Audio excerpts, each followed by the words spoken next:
Bien, bien, de nouveau bonsoir. Bon, je vous remercie bien sûr d'être venu à la première manifestation de la saison de 2018-2019 de l'Université populaire d'Amiens. Voilà.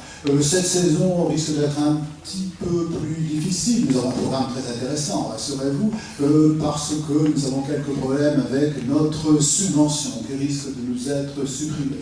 Ce qui est bien sûr me permet de faire une transition et donc un appel. Vous savez que vous pouvez adhérer à notre association. Et c'est important puisque d'un double point de vue, d'abord, plus nous aurons d'adhérents, plus nous sommes écoutés au niveau des institutions amiénoises, et ensuite ça nous permet peut-être d'avoir un peu plus d'argent, parce que je rappelle que nos conférenciers ne sont pas rétribués, ils viennent de manière bénévole, tu peux témoigner, hein, bien, mais nous devons bien sûr les défrayer leurs frais de transport, également l'hébergement, etc., ce qui fait que ça a quand même un coût. Voilà, je vous remercie d'avoir écouté ces paroles un peu, voyez bien ici, le dire de boutique. Bon. Alors, pour présenter cette conférence, un petit propos donc introductif, je rappellerai les circonstances de cette conférence. Ensuite, je présenterai bien sûr notre conférencier. Peut-être quelques mots sur le titre qui a été choisi. Alors, les circonstances sont très simples. Il y a un an, l'UPA a été sollicité par une personne qui, elle n'est pas là ce soir, s'est excusée, mais qui organise un projet au niveau d'Amiens qui est, vous avez entendu parler de cela, c'est les cercles de la paix. Et elle souhaitait que nous organisions une conférence, et nous a-t-elle dit, c'est ça qui nous a intéressés, je ne souhaite pas qu'on parle de la guerre, je souhaite plutôt qu'on parle de la paix, et pas seulement, nous a-t-elle dit, de la paix qui termine une guerre, là, la paix qui n'est pas le contraire de la guerre, mais de la paix, ce qu'on appelle dans un langage plus philosophique, la paix perpétuelle, une paix qui serait effectivement l'absolu contraire de la guerre.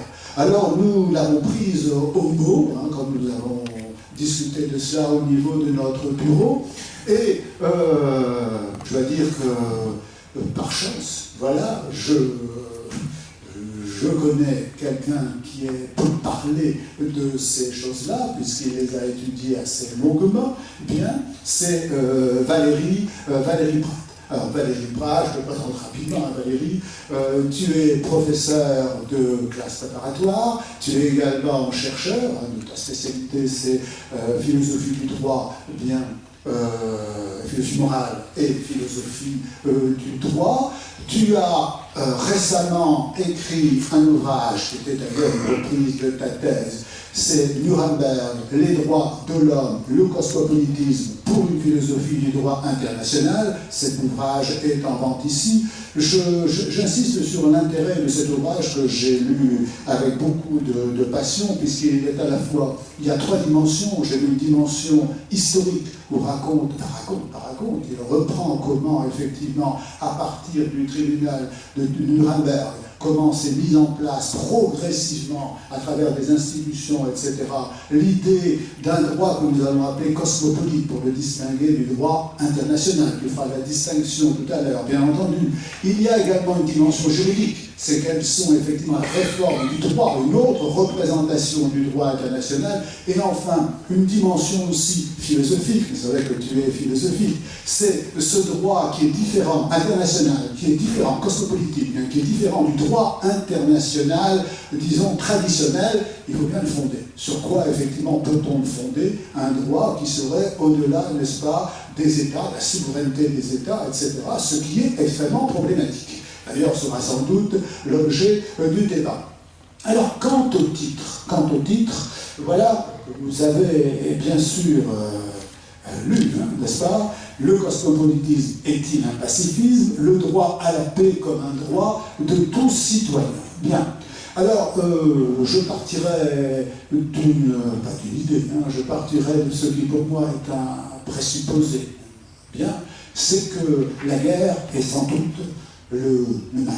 La guerre, c'est le mal, il faut dire les choses, c'est d'ailleurs, je n'emploie l'expression, c'est un meurtre de masse. Bon.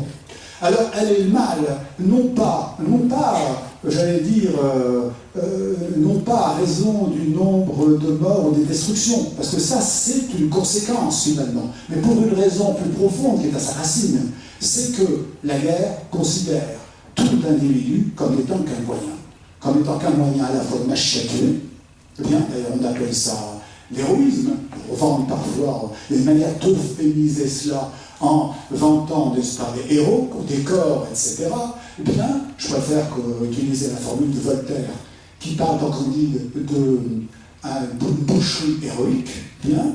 Et deuxièmement, on utilise également les individus comme des moyens, puisqu'on les envoie pour se faire tuer. Ça porte aussi un nom, n'est-ce pas? C'est ce qu'on appelle l'impôt du sang. L'impôt du sang, bien, où effectivement, tout citoyen peut être amené à être sacrifié, on appelle ça aussi un euphémisme, le sacrifice que l'on vend, vous voyez bien. Tout ça pour expliquer que la guerre est un mal, parce que c'est justement, l'individu est réduit au rang d'un moyen, d'un instrument, effectivement, et cela est profondément immoral, parce que la morale, le point de départ de la morale, c'est considérer autrui comme une personne, quelqu'un qu'on respecte, vous voyez bien, et non pas comme un instrument. Or, la guerre, vous voyez, elle déshumanise, nécessairement, elle déshumanise. C'est pourquoi elle est effectivement, je répète, n'est-ce pas, on peut considérer que c'est le mal, vous voyez bien. Et, bien sûr, contre cela, il y a très vite une protestation, bien sûr, qui est d'ordre moral, à refus de la guerre. C'est ce qu'on appelle le pacifisme. Bon, alors, ce mouvement pacifique a été surtout important, il existe depuis très longtemps, hein. Bon, bien entendu, je pourrais citer des noms même au XVIe siècle, bon, etc. Mais il a été très important après la guerre 14, ce qu'on appelle la Grande Guerre. Vous savez, d'ailleurs avant aussi, hein, Romain Rolland, par exemple, écrit par-dessus la mêlée, refuse effectivement la guerre, mais après la guerre, il y a un mouvement pacifiste important, je citerai les noms, Romain Rolland, Henri Barbusse, bien, mais également le philosophe Alain, des écrivains, je vais citer comme Giono, tous ces noms, d'ailleurs, c'est intéressant de voir ce qui leur est advenu, n'est-ce pas? Bien, et ce mouvement, on le sait, a échoué, complètement échoué. Vous savez qu'à partir de 1934, les pacifistes se disputent, n'est-ce pas, pour savoir comment réagir devant la montée des fascistes en Italie, en Allemagne, etc. Il y a effectivement un grand conflit, et finalement, il y a un échec, bien sûr, de ce qu'on appelle le pacifisme. Échec, ça mènera à la Deuxième Guerre mondiale, Seconde Guerre mondiale, la première ne fut pas la guerre des verts, vous voyez bien. Et alors on peut se demander si le pacifisme finalement n'a pas été une illusion, un peu une illusion lyrique, un idéal. Faut-il se résigner dans le fond? Faut-il accepter ce qu'on appelle le réalisme politique? Dire que entre les États, il n'y a que des rapports de force. N'oubliez pas, comme j'ai dit tout à l'heure, j'ai oublié une précision, que l'individu n'est qu'un moyen, et qu'un moyen pourquoi? Bien entendu, pour les États qui estiment avoir un intérêt supérieur, ce qu'on appelle la souveraineté. L'intérêt supérieur qui exige qu'on subordonne la vie des individus. Vous voyez bien. Or, est-ce que, effectivement, le pacifisme est condamné à n'être qu'un idéal, à jamais, effectivement, voué à l'échec? Or, parallèlement à ça, je ne sais pas s'il faut dire parallèlement, peut-être que c'est noué parallèlement à ça, il existe quand même une autre voie. Une autre voie qui, celle-ci, est plus juridique, justement, qu'au niveau international, on a tenté, on tente encore, d'ailleurs, de mettre en place des institutions supranationales qui, n'est-ce pas, auraient pour but de faire en sorte que les rapports entre les États ne soient plus des rapports de force, mais des rapports réglés par le droit. Rapports réglés par le droit, et bien entendu, il y a des institutions, il faut remonter. Même toi, tu en parleras avec moi, excuse-moi, hein, mais je pense, moi, bien sûr, au premier, le pacte brillant Kellogg de 1928, hein, qui effectivement est le premier à déclarer la guerre, n'est-ce pas, illégale. Hein. La guerre est déclarée illégale. Et ça sert toujours, je l'ai lu dans ton livre, hein, donc excuse-moi, je te répète, ça sert toujours de référence pour le droit international. Hein, c'est effectivement bien un précédent, ce qu'on appelle un précédent juridique. Bien. Et d'autres institutions, mais tu nous en parleras mieux que moi, le tribunal pénal international, etc. Et bien sûr, je repose maintenant la question, est-ce que là encore, il s'agit d'un simple idéal, d'un rêve? Est-ce que l'idée d'un droit cosmopolitique au-delà des États qui serait donc différent de ce qu'on appelle le droit international classique? Est-ce que c'est un rêve, n'est-ce pas? Ou est-ce qu'on peut lui donner une consistance? Alors, ces problèmes, j'insisterai sur un autre point, n'est-ce pas? L'université populaire s'est donnée comme but, de penser le présent, hein, vous le savez bien. Or, regardons autour de nous la montée du nationalisme dans tous les pays, l'Allemagne, l'Angleterre, les États-Unis, la Suède, vous voyez bien. La situation est donc assez, quand même, très inquiétante. Tout à l'heure, nous en parlions, ça ressemble assez à ce qui se passait dans les années 30, on fait souvent le parallèle. Et donc, peut-être qu'il est utile de réfléchir là-dessus pour que, disons, ça ne se reproduise pas. C'est à notre échelle, mais en tout cas, nous pouvons y contribuer. Vous savez que la conférence d'intervention est suivie d'un débat. Je sais que dans la salle, il y a le représentant de la Ligue des droits de l'homme, donc vous voyez bien qu'on pourra nourrir le débat. Il y a également, je ne sais pas si je l'ai vu, mais il m'avait dit qu'il viendrait le correspondant du mouvement de la paix, donc j'espère, oui. Ah oui, excuse-moi, je ne t'avais pas vu. Excuse-moi, donc Patrick Kaczmarek, voilà. Pardon? Bon. Il est discret, mais il est là. Bien. Vous voyez bien, j'ai bien fait alors de l'appeler pour qu'il se montre. Bon, voilà. Je laisse maintenant la parole à Valérie. Bien. Et après, nous pourrons discuter de tout cela. Je pense que c'est une question qui lui a suscité beaucoup d'interrogations. Merci Francis. Vous m'entendez tous bien? Je suis très honoré d'être là parmi vous, un peu impressionné. J'espère que je serai à la fois audible pour les oreilles et pour l'esprit. Francis, merci de m'avoir invité. Je connais Francis depuis un certain temps déjà. Il m'avait même commandé un article cosmopolitique dans un dictionnaire qu'il faudrait vendre ici, un dictionnaire de culture générale. Alors j'ai enlevé le terme cosmopolitisme du titre que j'ai proposé ce soir, même si je n'ai pas complètement déployé évidemment le sens de la conférence, tout comme j'ai enlevé le terme de pacifisme, parce que des fois les mots en isme véhiculent tout un tas de présupposés et de lourdeurs, et j'aimerais clarifier les choses plutôt que les alourdir. Et je suis également content qu'il y ait quelqu'un de la Ligue des droits de l'homme et du mouvement de la paix, puisque ce sont des instances auxquelles j'adhère et qui sont la preuve même que les droits de l'homme, ce n'est pas simplement des idées d'idéalistes ou de juristes, et qu'il faut se battre pour. Alors j'ai été défrayé pour venir, j'ai même pas eu à avancer des trains. Je me rapproche plus, c'est mieux? Ok.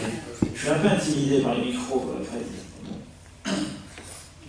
Et dans le TGV, il y avait une petite brochure touristique, puisque c'était TGV Genève-Paris, et je lis Genève, la cosmopolite, capitale de la paix. En fait, c'est un article un peu pour les touristes, et je vais précisément essayer de vous montrer en quoi le cosmopolitisme ou la cosmopolitique, c'est pas simplement être cosmopolite, hein, c'est pas manger des sushis en bar espagnol dans un bar au bord du lac Léman. C'est des choses un peu plus sérieuses que ça, puisqu'on va essayer de conceptualiser le lien entre l'idée d'être citoyen du monde et le fait de défendre et de chercher à rendre possible la paix. Et si la guerre c'est le mal, je n'irai peut-être pas jusqu'à dire que la paix c'est le bien, parce que dès lors qu'on veut faire le bien des autres, souvent on fait la guerre. Donc on va essayer de voir comment on peut penser la paix comme idéal de justice. Et ça introduit tout de suite un paradoxe, c'est que si on veut faire la paix, ben souvent on est amené à faire la guerre pour imposer la paix. Et je n'ai pas pu, avant d'entrer dans le cœur de mon propos, ne pas penser à un certain nombre de choses dans l'actualité, et qui plus est aujourd'hui, c'est sur le trajet que j'ai lu et que j'ai appris qu'Kofi Annan, qui nous a malheureusement quittés récemment, et ça je l'avais préparé avant de savoir qu'il était enterré aujourd'hui. Et donc Kofi Annan, dans un rapport qu'il avait remis quand il était secrétaire général des Nations Unies, un rapport au nom des peuples, et non pas au nom simplement des États-nations, et si on dit les peuples, on dit les citoyens qui constituent les peuples, écrivait la chose suivante, ou en tout cas il avait signé ça, c'est lui qui l'avait présenté, ce rapport, et ça pose tout de suite le problème de la souveraineté. Si l'intervention humanitaire constitue effectivement une atteinte inadmissible à la souveraineté, puisqu'on s'ingère dans les affaires d'un État, comment devons-nous réagir face à des situations comme celles dont nous avons été témoins, et lui au premier rang, il était pas encore secrétaire général, mais il était responsable de certaines missions de la paix, notamment au Rwanda, au Srebrenica, devant des violations flagrantes, massives et systématiques des droits de l'homme, qui vont à l'encontre de tous les principes sur lesquels est fondée notre condition d'être humain. Alors, il s'agit ici ce soir de penser cette tension entre la souveraineté des États, les droits de tous les hommes en tant qu'ils peuvent prétendre être citoyens du monde, et cette condition qui est la nôtre en tant qu'on doit pouvoir la fonder non pas sur des idéaux ou des valeurs, mais effectivement sur des principes. Alors je sais que je parle à Amiens, Amiens qui est connu à la fois pour avoir été la ville qui, au moment de la Révolution française et des guerres qui ont suivi, a permis à ce qu'il y ait une paix, la paix d'Amiens, même si elle n'a pas duré très longtemps, c'est le seul moment de paix entre 1792 et 1814, donc ça aussi c'est intéressant. Et Amiens c'est aussi, et je l'ai vu tout de suite en sortant de la gare, il y avait des grandes affiches sur les soldats de la Première Guerre mondiale. Amiens c'est aussi un lieu d'où est partie l'offensive des 100 jours à la fin de la Première Guerre mondiale et qui a pu mener à l'armistice dont on va célébrer, commémorer les 100 ans très bientôt, sans oublier que la Première Guerre mondiale, c'est presque 20 millions de morts, et évidemment, parmi ces morts, beaucoup d'individus qui n'étaient pas des soldats. Et c'est aussi ça, être citoyen du monde, c'est-à-dire être pris dans des conflits qui nous dépassent. Ici, on est pris dans des conflits qui nous dépassent, il faut aussi qu'on puisse faire des choses positives. Et si maintenant, pour terminer de penser notre présent dans ce prologue, je voulais rajouter également qu'on a entendu ces jours-ci des horreurs de la part de John Bolton contre la Cour pénale internationale, et bien je suis aussi là pour prendre la parole contre ce genre de discours, et que je vais justifier.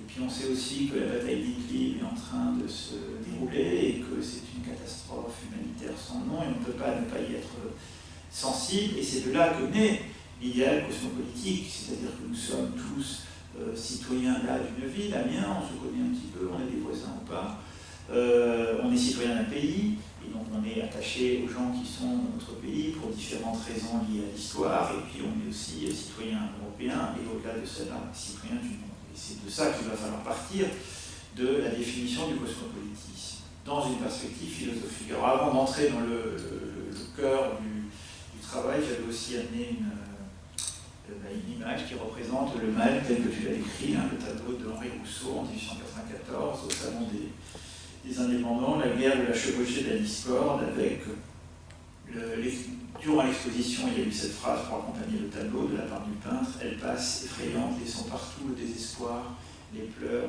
la ruine. Et je voudrais opposer à cette possibilité de la guerre qui a toujours été une réalité du droit international classique, la possibilité de nous penser comme faisant partie d'une même humanité. Et donc je mets en contrepoint, si je me souviens bien ce que j'ai mis, oui c'est ça, une phrase de Montaigne qui illustre cette idée cosmopolitique, et une idée qui est héritée de l'Antiquité. Montaigne le lisait beaucoup et lu beaucoup les stoïciens. On va voir comment ça vient d'eux. J'estime tous les hommes mes compatriotes et embrasse un Polonais comme un Français, subordonnant cette liaison nationale à l'universel et commune, puisqu'il y a une communauté internationale dont on parle sans arrêt, mais quand on en parle, c'est la communauté internationale des États qui défendent leurs intérêts, et bien on va y opposer une communauté mondiale des citoyens, dans cette perspective universaliste. Alors je vais procéder je vous montre le plan, ça j'y reviendrai peut-être après. Je vais procéder de façon simple, je ne fais pas un cours de philo, je m'adresse à des citoyens qui réfléchissent, qui s'engagent. Et donc je vais essayer de raconter une petite histoire de cet idéal philosophique, voir quel est son sens, d'où il vient, pour qu'on comprenne un petit peu de quoi il s'agit. Je serai obligé de schématiser, d'aller un peu vite, et vous me pardonnerez, pour ensuite essayer de préciser ce qui s'est passé au moment du projet perpétuel de Kant, des Lumières, et en quoi le cosmopolitisme est devenu une idée juridique. Et comment on va mettre fin au droit à la guerre pour penser un droit à la paix. Et puis je vais essayer dans une troisième partie qui sera une ouverture de voir qu'est-ce qu'on peut faire aujourd'hui et comment on peut parler de ça sans passer pour un doux rêveur ou un utopiste. Alors, je reviens en arrière sur cette phrase tirée d'un petit ouvrage d'un auteur qui m'est cher, un auteur allemand contemporain. Habermas est né en 1929, et au moment du bicentenaire du texte de Kant, c'est-à-dire 200 ans après 1795, Au tout début de son texte, il a ces deux phrases que j'ai recopiées parce qu'elles donnent le spectre de notre réflexion.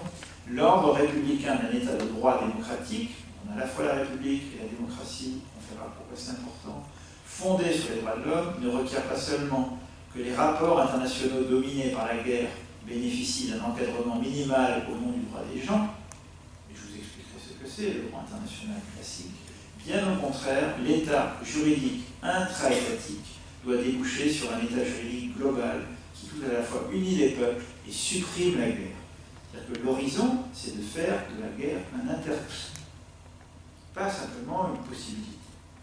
Il s'agit vraiment de voir comment on peut interdire la guerre et qu'est-ce que ça veut dire d'interdire la guerre et à quelles conditions.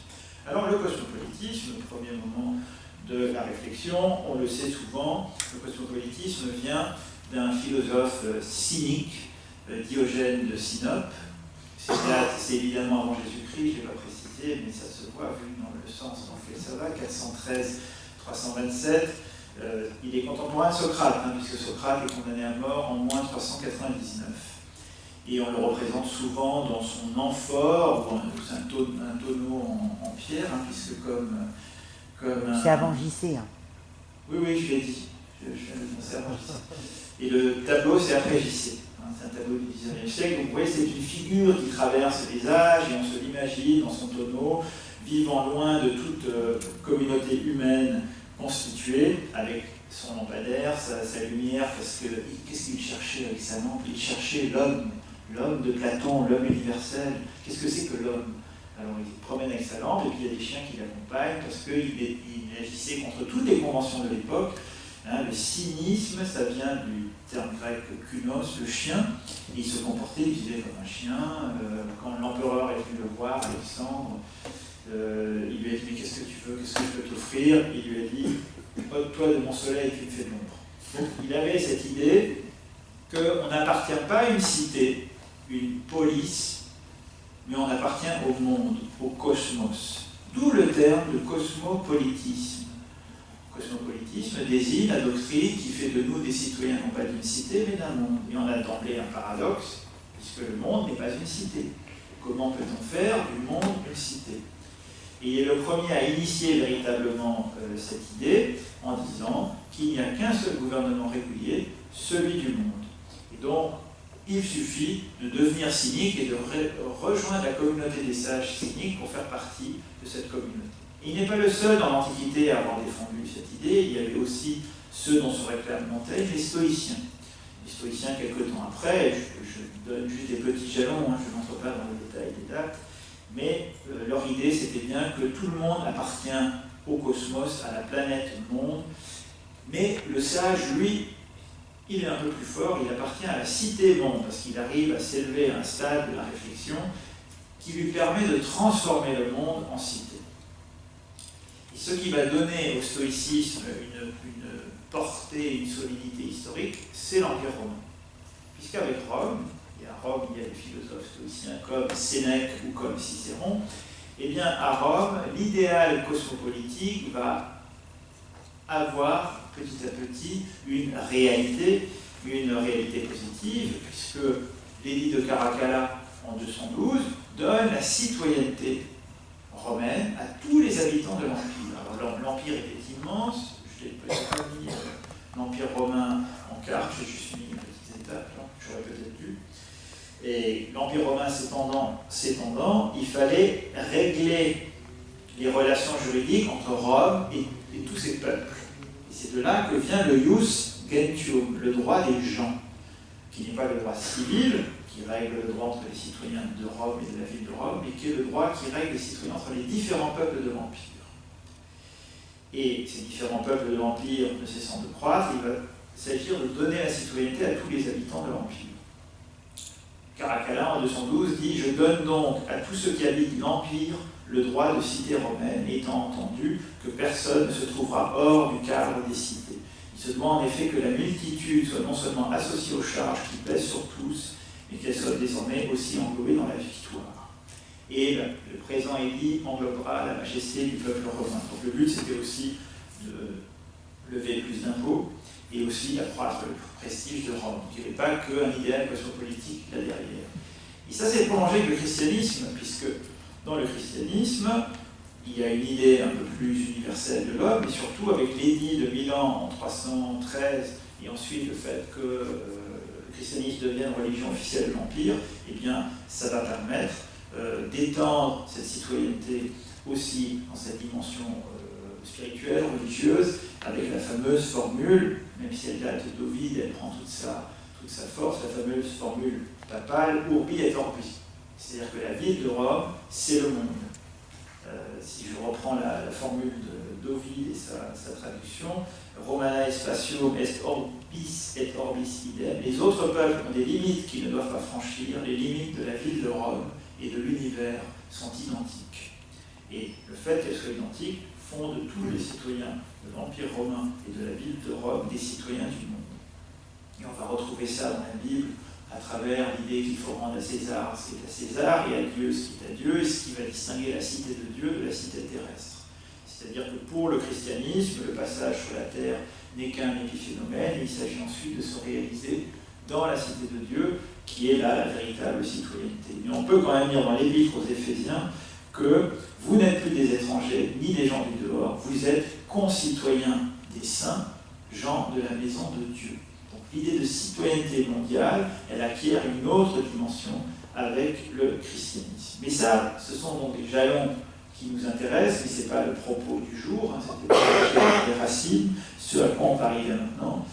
C'est le plus important pour notre réflexion, à savoir que le christianisme, quand il affronte la réforme, ça va donner lieu à des guerres de religion, et ces guerres de religion vont trouver leur apaisement ou leur solution dans l'institution de l'État moderne, et donc dans l'institution de la citoyenneté moderne. Et on devient citoyen d'un État, et les États, entre eux, se trouvent dans une relation de conflit. Alors comment on va pouvoir penser une citoyenneté au-delà de l'État? Et tout ça, il faut l'avoir en tête en se disant qu'à peu près au même moment, on découvre 1492 le Nouveau Monde, et on se dit, tiens, il y a des gens là-bas, est-ce que ce sont des êtres humains? Si ce sont des êtres humains, est-ce qu'ils peuvent faire partie de la même cité que nous? S'ils font partie de la même cité que nous, il va falloir les christianiser. C'est la fameuse controverse de Valladolid, et puis ça va avoir des conséquences sur les traites négrières, etc. Et par ailleurs, c'est une époque où a lieu la révolution scientifique moderne, et donc on était dans un monde, le cosmos, du cosmopolitisme, qui est le monde des Grecs, qui est un monde fermé, circulaire, parfait, hiérarchisé, et on aboutit avec Newton et ses camarades à un monde infini, l'univers, éclaté, et donc il s'agit de penser la place de l'être humain, des citoyens du monde, dans un univers où il n'y a plus de centre, où il n'y a plus de repères. À tel point que celui dont on va parler maintenant, Emmanuel Kant, qui écrit sur la vie perpétuelle, il s'est aussi intéressé aux extraterrestres. Il s'est dit, mais s'il y a des gens dans les autres planètes, et s'ils viennent chez nous, comment est-ce qu'on doit les accueillir? Est-ce que ce sont des citoyens comme nous, etc. Donc le cosmopolitisme moderne garde le mot cosmopolitisme, il n'a plus du tout le sens, on va le voir, qu'il pouvait avoir dans cet idéal philosophique de l'Antiquité. C'est-à-dire qu'on va aboutir à quelque chose qui relève plutôt du droit. Je lirai la citation après, pour l'instant je passe à cette idée que, on va l'illustrer simplement, jusqu'au XVIIIe siècle, les gens, dans leur vie quotidienne, ils rencontraient tout au plus, je ne sais pas si ce sont des chiffres qui sont vrais, mais disons c'est schématique, ils rencontraient 300 personnes dans leur vie. Et à partir du moment où les sociétés s'urbanisent et se modernisent, on va rencontrer de plus en plus de gens. Et aujourd'hui, un citadin comme vous, comme moi, eh bien, on est capable de côtoyer à 10 minutes autour de nous 100 000, 200 000 personnes. Donc ça change forcément là aussi notre représentation du monde et des autres.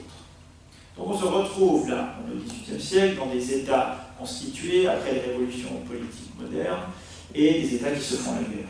Je parlais de la guerre tout à l'heure, les guerres révolutionnaires, on sait à peu près ce que c'est.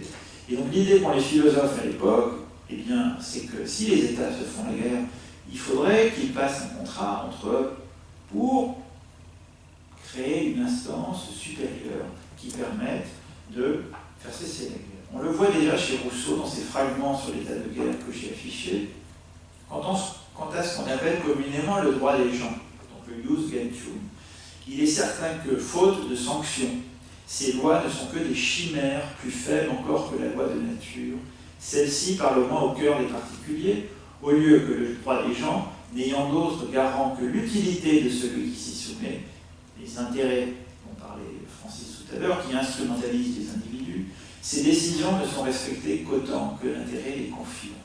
Et on le voit encore aujourd'hui, si on regarde la scène internationale, si on regarde nos chers amis Trump ou Poutine, la manière dont ils dirigent leur puissance, ce que dit Rousseau, ça reste vrai. Donc on peut remballer notre ordinateur et rentrer. Mais simplement, on ne va pas en rester au constat de ce qui se fait toujours dans ces rapports de puissance. Quand Rousseau parle du droit des gens, c'est l'expression consacrée à l'époque. Law of Peoples en anglais, Völkerrecht, qu'on emploie encore aujourd'hui en allemand et qu'emploie Kant à l'époque, désigne les relations entre les peuples. L'idée d'un droit international qui désigne les relations entre les États, elle va être formulée un peu après ce qu'écrit Rousseau, par le philosophe utilitariste anglais Bentham, qui est le premier à utiliser l'expression international law. Donc on entre dans un autre registre. Et c'est dans ce registre-là qu'on va justifier que les États se font la guerre.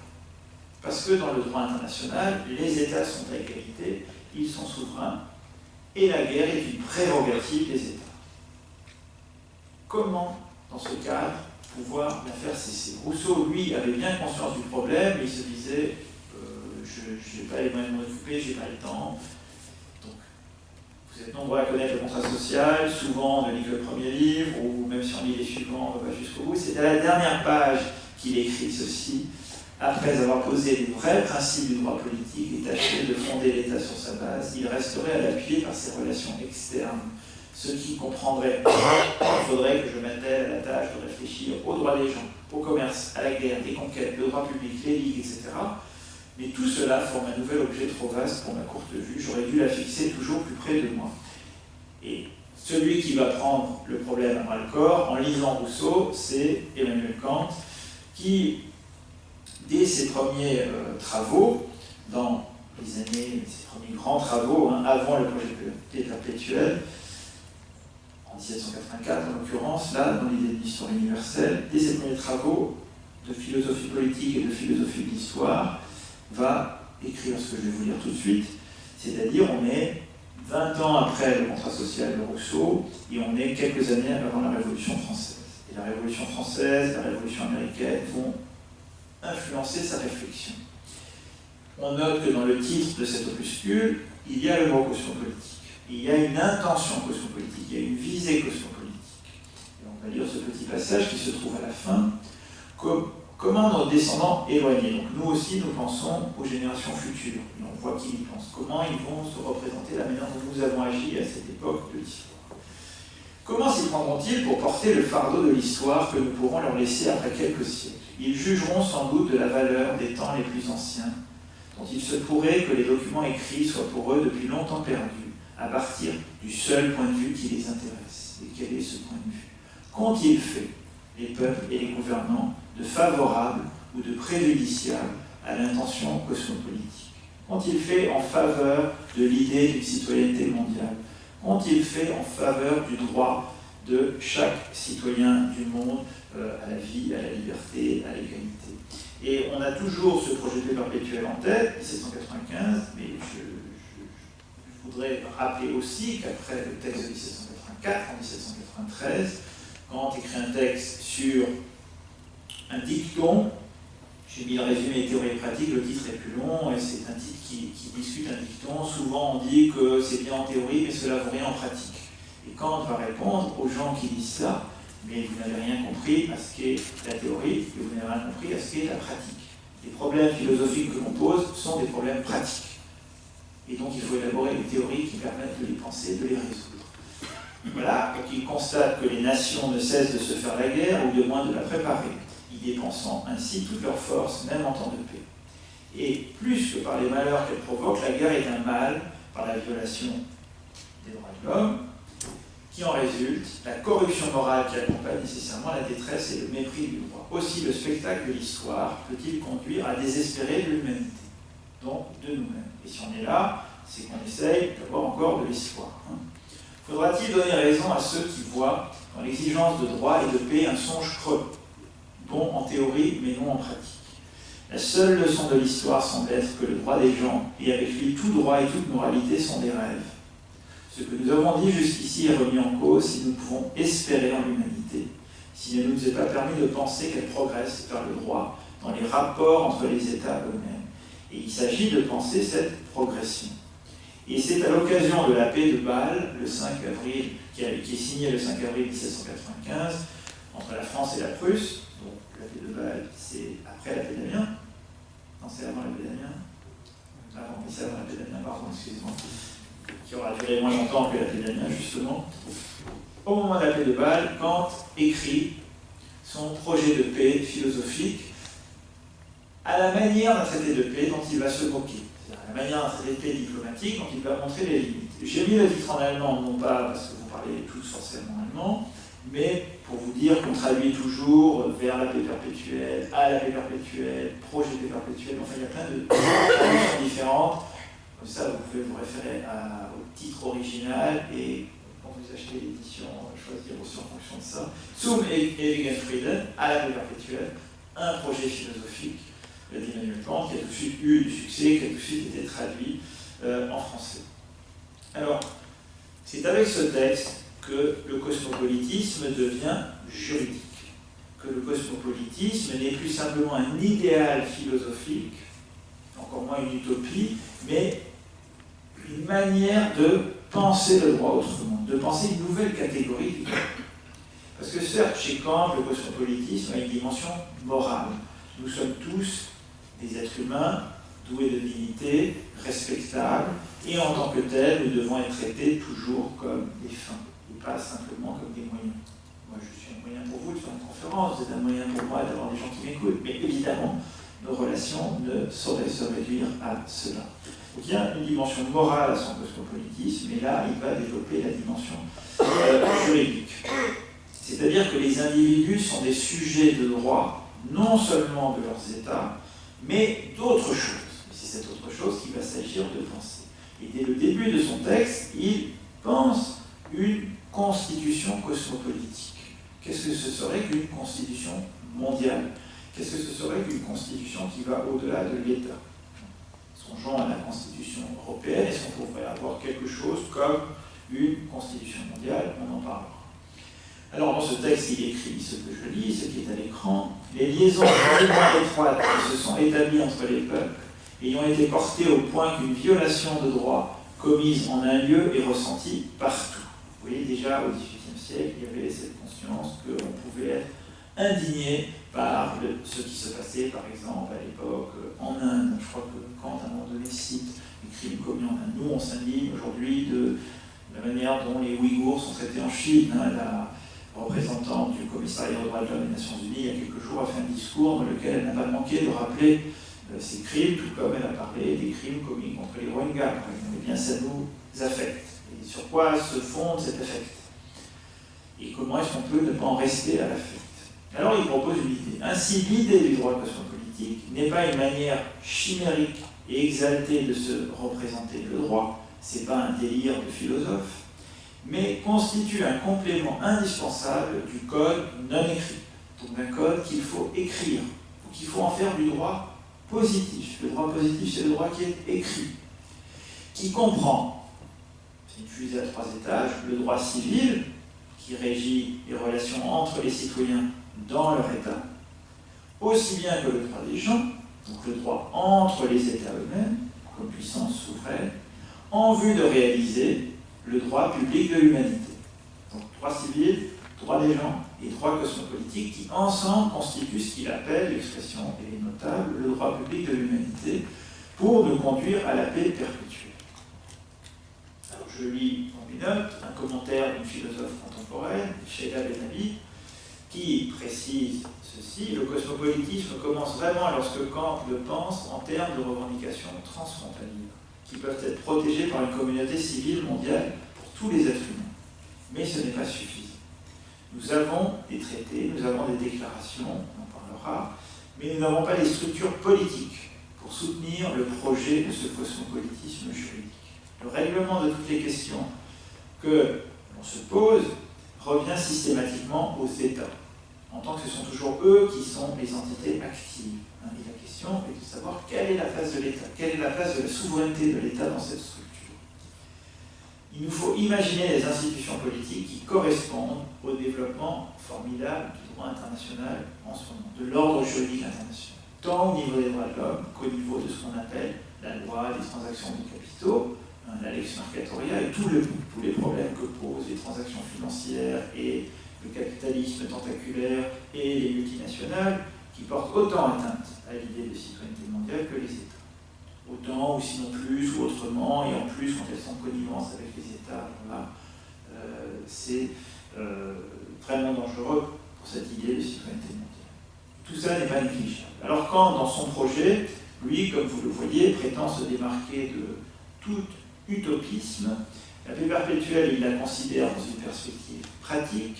Il écrit des articles préliminaires, je vous ai dit qu'il rédige ça comme un traité, dans lesquels il expose les conditions politiques de la réalisation de la paix perpétuelle, et ensuite il écrit 3 articles définitifs sur ces 3 types de droits. Le droit civil, le droit des gens et le droit cosmopolitique. Dans les articles préliminaires, en gros, il soutient l'idée que la paix, c'est pas un armistice. Parce que si on fait la paix, eh bien on arrête d'entretenir des armées. On arrête de préparer la guerre. Et puis, ce sont des conditions sine qua non si on veut réussir à construire un ordre juridique qui nous débarrasse de toute perspective de la guerre. La guerre doit devenir un interdit absolu. Alors, il expose ces articles. C'est un ouvrage qui n'est pas très long. Si, suite à la conférence, vous avez envie de lire ce chose, lisez le texte de Kant si vous n'avez eu l'occasion de le faire. C'est pas toujours facile, mais c'est pas très long. Ça ne coûte pas très cher. On trouve plein de choses sur Internet, mais j'ai jamais trouvé le projet perpétuel dans une traduction récente et gratuite en ligne. On trouve des traductions du 19e siècle, notamment sur le site de la Vienne. Donc voilà, l'idée c'est que l'état de paix, c'est pas simplement la cessation des hostilités. L'état de paix, c'est un état juridique qui doit être construit. La condition d'après Kant, c'est que la constitution de chaque État doit être républicaine. Il faut ensuite que le droit des gens soit fondé sur ce qu'il appelle une fédération d'États libres, donc il faut que les États passent un contrat entre eux et qu'ils réussissent à s'entendre. Dans l'idée d'une histoire universelle, il parlait de quelque chose comme une société des nations, et là les gens voudraient que Wilson, qui serait en partie à l'origine de la société des nations, était un lecteur du projet perpétuel. Et si on crée une fédération d'États, on exclut évidemment l'idée d'un État mondial. Donc la citoyenneté mondiale ne peut pas être référée à un État mondial. Il faut créer une instance juridique et politique qui réunisse les États et dans laquelle les citoyens puissent se reconnaître. Donc pour Kant, il faut une fédération de peuples républicains. Parce qu'on ne peut pas se contenter d'espérer que le droit des gens et le droit international puissent mener à la paix. Parce que le droit international ne sert que les intérêts des États, comme il le rappelle. Alors, le 3e article, une fois qu'on a créé cette fédération, concerne ce que Kant appelle donc le droit cosmopolitique, qui a une portée limitée dans son texte, mais c'est notre rôle à nous aujourd'hui de le lire et de le faire fructifier. Puisque dans son texte, il dit que le droit cosmopolitique doit se borner aux conditions de l'hospitalité universelle. Et à partir de là, il précise que c'est bien du droit, qu'il est en train de faire de la philanthropie, qu'il faut qu'on se donne les moyens d'accueillir tous citoyens du monde qui passeraient chez nous, qui séjourneraient chez nous. Alors nous, évidemment, aujourd'hui, on est obligé de penser cela par rapport à l'idée que les gens qui viennent chez nous, ils ne font pas que passer. Et s'ils viennent chez nous, c'est qu'on doit pouvoir les aider et qu'on doit pouvoir, en faisant partie d'une humanité, avancer ensemble. S'ils viennent chez nous, c'est en partie à cause d'eux. Et souvent plus en partie d'ailleurs. Et ça, on manque trop souvent de le rappeler. Alors, si tout individu est citoyen du monde aux yeux de Kant, il va faire valoir son droit à être là, et donc à avoir des droits, Kant ajoute, de cette manière, des régions éloignées les unes des autres peuvent contracter des relations amicales, sanctionnées par des lois publiques, et le genre humain peut se rapprocher d'une constitution cosmopolitique. On va voir comment les choses se sont articulées dans les temps qui ont suivi. Bon, ça c'est une phrase qui ressemble à ce que j'ai déjà dit. Alors qu'est-ce qui s'est passé? Comment ça s'est articulé au XXe siècle? Cette idée que, eh bien, on va instituer une fédération des États, ça a été la SDN, on sait l'échec qu'a été la SDN. Il n'y a pas eu tout de suite la Seconde Guerre mondiale, mais elle est arrivée rapidement. Je n'y viens pas tout de suite parce qu'entre les deux, il y a le pacte Briand-Kellogg qu'a rappelé Francis, dont on a pu célébrer, commémorer les 90 ans cet été, c'est en août, le pacte Briand-Kellogg qui interdit le recours à la force armée de la part des États. Et c'est là qu'intervient un juriste, théoricien du droit très connu, et connu pour des bonnes et pour des mauvaises raisons, Carl Schmitt, qui a été aussi un des tenseurs du nazisme, et quelqu'un qui a soutenu l'accession au pouvoir de Hitler, il faut le dire sans avoir peur de le dire. Mais c'est quelqu'un qui a une grande influence dans la théorie politique contemporaine parce qu'il avait une lucidité sur certaines problématiques, et notamment sur cette idée de la transformation de la guerre. Alors avant de parler du texte de 38 que vous avez à l'écran, il écrivait dans un texte de 1925, donc c'est juste avant le pacte Briand-Kellogg, c'est juste après le traité de Versailles, la trahison de Versailles pour certains Allemands. Il écrit que si le statu quo auquel on aboutit n'est pas la paix, ce qui garantit est alors pire encore que la guerre, à savoir la légalisation d'un état intermédiaire intenable entre la guerre et la paix, dans lequel les politiquement puissants prennent aux politiquement faibles non seulement leur vie, mais aussi leurs droits et leur honneur. Et le problème que cela va générer, c'est que l'on va passer à une moralisation de la guerre, à une considération de la guerre d'après un point de vue qui n'est plus politique et qui n'est plus géopolitique, qui n'est plus stratégique, mais un point de vue qui est humanitaire, un point de vue qui est celui de la paix. C'est ce que je disais au début, le paradoxe de vouloir la paix à tout prix nous mène à faire la guerre pour maintenir la paix. Et du coup, il rédige ce texte de 38 qui a pour titre le passage au concept de guerre discriminatoire, en allemand die Wendung, c'est-à-dire qu'il voit vraiment un virage, un changement de cap dans la conception de la guerre. La guerre n'est plus un duel entre États qui se respectent et qui se font la guerre dans les règles de l'art et dans les règles du droit de la guerre, mais la guerre devient une entreprise punitive. La guerre devient une entreprise de police. La guerre devient une entreprise à travers laquelle on se bat au nom de l'humanité. Et on désigne un ennemi de l'humanité qu'on criminalise. Et à partir de là, on prend le risque d'une violence illimitée. Puisque si l'on fait la guerre pour défendre l'humanité n'ayant pas de limite, on est susceptible soi-même d'entrer dans une criminalité. Vous voyez, si on faisait la guerre pour empêcher la tragédie qui se déroule en Birmanie en ce qui concerne les Rohingyas, si l'on faisait la guerre en Chine pour protéger les Ouïghours, et on a fait la guerre pour d'autres raisons de ce type, ça génère toujours des problèmes. Des problèmes humanitaires et des problèmes qui ne mènent pas à la paix. Alors, cet auteur a une influence considérable quand il a réfléchi et posé ces problèmes, et il nous amène à réfléchir, disons qu'il pose un défi, il nous force à réfléchir à la manière dont on peut surmonter ce problème. Comment est-ce qu'on peut promouvoir l'idée d'humanité, de justice et de paix sans tomber dans le travers d'expéditions guerrières punitives. Alors, on a heurté le mur avec la Seconde Guerre mondiale. J'ai cru que c'était ma voix, du coup, je ne sais pas ce qui se passait. On a heurté le mur, et c'est au pied du mur qu'on a été forcé d'agir et de prendre des décisions. Alors, c'est à partir de là que aussi des auteurs comme Habermas ont réfléchi à la reconstruction de la paix, et notamment dans un texte sur l'Occident divisé en 2003, au moment où précisément les Américains sont intervenus en Irak avec les problèmes que l'on sait, sans avoir l'aval des Nations Unies.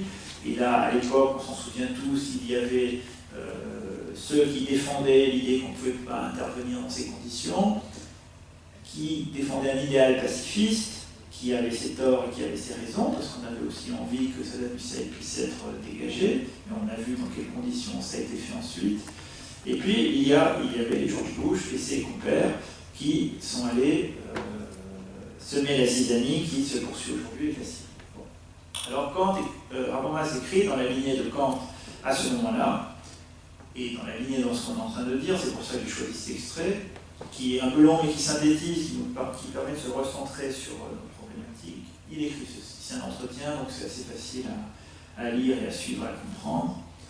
Depuis le pacte Lyon-Kellogg de 28, les guerres d'agression sont interdites par le droit international. Et c'est ça qui, au procès de Nuremberg, va justifier le premier acte d'accusation contre les dirigeants nazis, crime contre la paix. L'usage de la force militaire ne devrait plus être autorisé que pour se défendre. C'est ainsi que le jus ad bellum, qui est une locution latine qui désigne la guerre juste, l'idée qu'on a le droit de faire la guerre. Et dans l'horizon, c'est bien l'idée qu'on peut mener une guerre juste, pour la justice, pour le bien. C'est ainsi que le jus ad bellum, au sens du droit international classique, a été supprimé. Les institutions de la Société des Nations, fondées après la Première Guerre mondiale, se sont révélées trop faibles.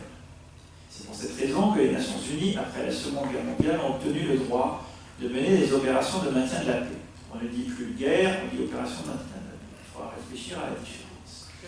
Et de prendre des mesures contraignantes et au prix du droit de veto. Et on sait que c'est un prix très élevé.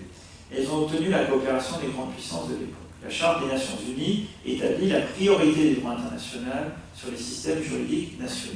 Donc, il y a l'idée, avec l'instauration des Nations Unies, d'une instance qui serait supranationale, qui irait plus loin que la simple fédération d'États que proposait Kant en 1795 et qui était traduite au Proust dans la Société des Nations. Donc il y a le défi d'une instance supranationale. Comment peut-elle réguler ou non la souveraineté des États? Cette Charte des Nations Unies, vous le savez, est signée tout de suite après la guerre à San Francisco en juin 1945. Et elle sera prolongée 3 ans après par la Déclaration universelle des droits de l'homme. Je dis 3 ans après, oui, c'est ça, 1948, on va en célébrer les 70 ans très bientôt, le 10 décembre, c'est ça. Le couplage de la Charte et de la Déclaration, donc si on prend la Charte et la Déclaration, qui sont 2 textes différents, on parlera de leur nature tout à l'heure si vous voulez, ainsi que les larges prérogatives dont dispose le Conseil de sécurité en vertu du chapitre 7, ont initié une vague d'innovations juridiques qui, même si elles n'ont été jusqu'en 89, à cause de la guerre froide, qu'un arsenal provisoirement à l'abandon, ont été légitimement comprises, et il met des guillemets parce que l'expression n'est pas de lui, et parce qu'il faut la prendre avec des pincettes, une constitutionnalisation du droit international. Si on prend les grands textes, la Charte des Nations Unies, la Déclaration universelle des droits de l'homme, ensuite les pactes internationaux sur les droits de l'homme, et si on met tout ça ensemble, on peut se représenter ces textes comme étant la base d'une constitution mondiale. Et on devrait pouvoir, en tant que citoyen, s'y référer comme tel et défendre ses droits à partir de là. L'Organisation mondiale qui compte à présent, on était en 2003, aujourd'hui je crois que c'est 195, 193 États membres disposent d'une véritable constitution qui établit des procédures à partir desquelles les infractions aux règles internationales peuvent être constatées et poursuivies. Depuis lors, il n'existe plus de guerre juste ou injuste. Ça, c'est une idée très importante. C'est pour ça que je l'ai mise en gras. Il ne s'agit pas de distinguer les guerres qui seraient bonnes de guerres qui seraient mauvaises, de guerres justes ou injustes. Il s'agit de dire on ne peut plus mener de guerre. Et si on mène des opérations de maintien de la paix, c'est dans le cadre de cette instance internationale qu'est les Nations Unies, avec un mandat des Nations Unies, et ça ne peut jamais être l'initiative d'un État qui agresserait un autre État. Un État ne peut avoir de mouvement guerrier que dans le cadre de sa légitime défense. C'est-à-dire des guerres qui sont justifiées au regard du droit international ou qui ne le sont pas. Et on sait bien que l'intervention de 2003 en Irak n'était pas justifiée. On sait par ailleurs que l'intervention de l'OTAN au Kosovo a posé des problèmes et que ça a été légitimé après. Là aussi, on pourra en reparler. Bref, au début de la Charte des Nations Unies, on lit ceci: « Nous, peuple des Nations Unies, résolus à préserver les générations futures du fléau de la guerre, qui 2 fois en l'espace d'une vie humaine a infligé à l'humanité d'indicibles souffrances, a proclamé à nouveau notre foi dans les droits fondamentaux de l'homme, dans la dignité et la valeur de la personne humaine, dans l'égalité des droits des hommes.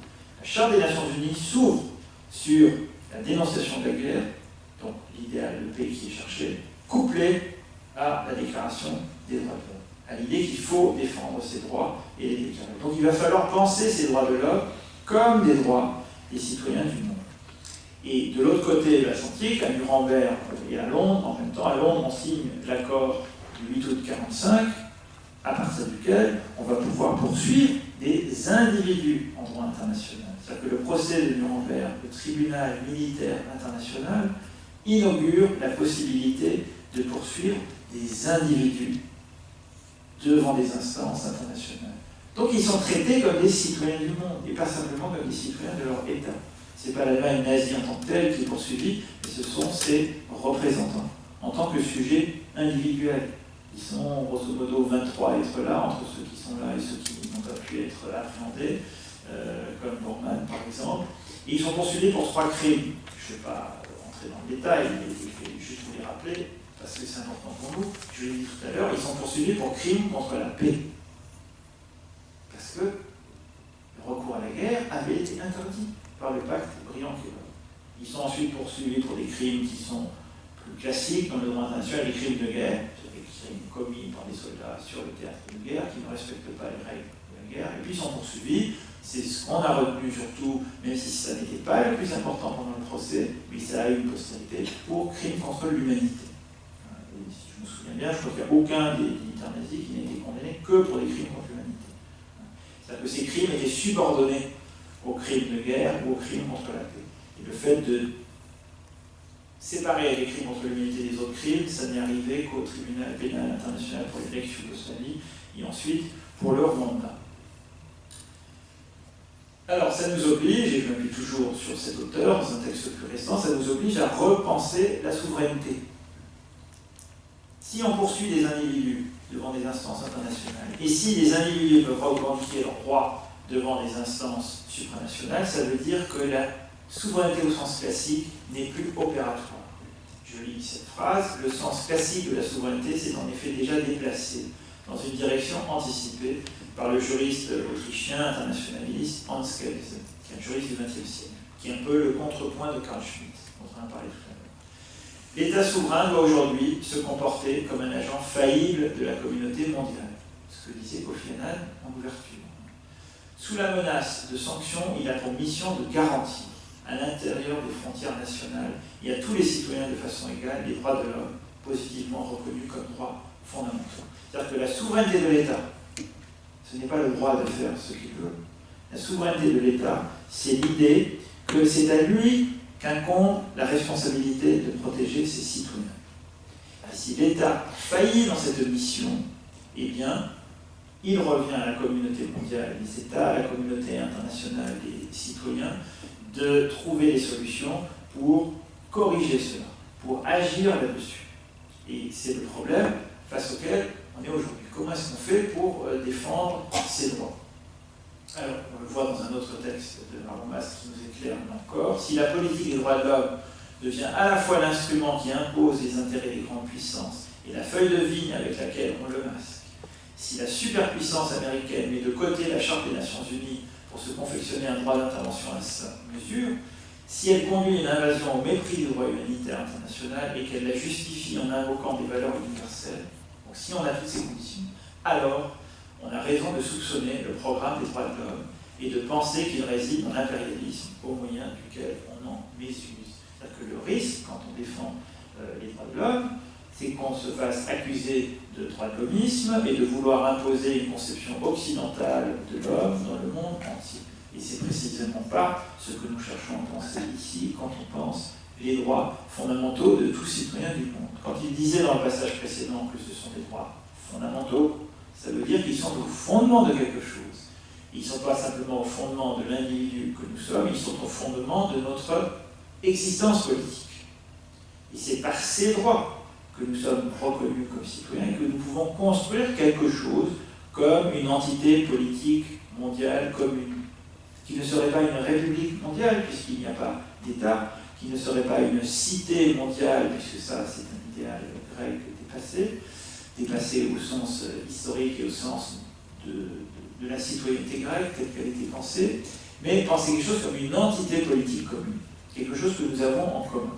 Alors on va pouvoir la penser en reprenant la notion de souveraineté pour l'assigner au sujet qui est à son fondement et qui est le citoyen. La souveraineté, il faut la penser comme partagée entre les citoyens et les États, entre les citoyens et les peuples. C'est-à-dire que cette constitution mondiale qui est la nôtre en tant que citoyens du monde, il faut qu'on puisse s'en penser comme en étant à l'origine. Il faut que chacun de nous, on puisse se projeter, non pas simplement comme citoyen français ou allemand ou espagnol ou japonais, mais comme citoyen d'un continent, éventuellement, et comme citoyen d'une instance politique qui nous dépasse.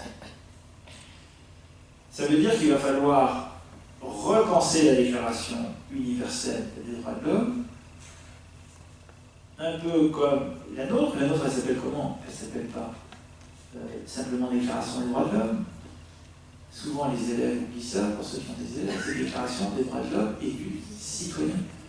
Eh bien, nous, il faudrait qu'on puisse réécrire la Déclaration universelle des droits de l'homme pour en faire une Déclaration universelle des droits de l'homme et des citoyens du monde, des hommes en tant qu'ils sont citoyens du monde. Alors cela implique qu'on voit dans quelle mesure la paix est un droit de ce type. Alors là, c'est les mêmes problématiques liées à l'universel et à la paix, liées à l'universalisme et à l'intervention américaine. Donc je ne vais pas lire ça là parce que ça va être trop long, donc je passe, je pourrais éventuellement y revenir. Donc si on veut que la paix soit un droit, il faut pouvoir penser comment les citoyens vont se saisir de ce droit.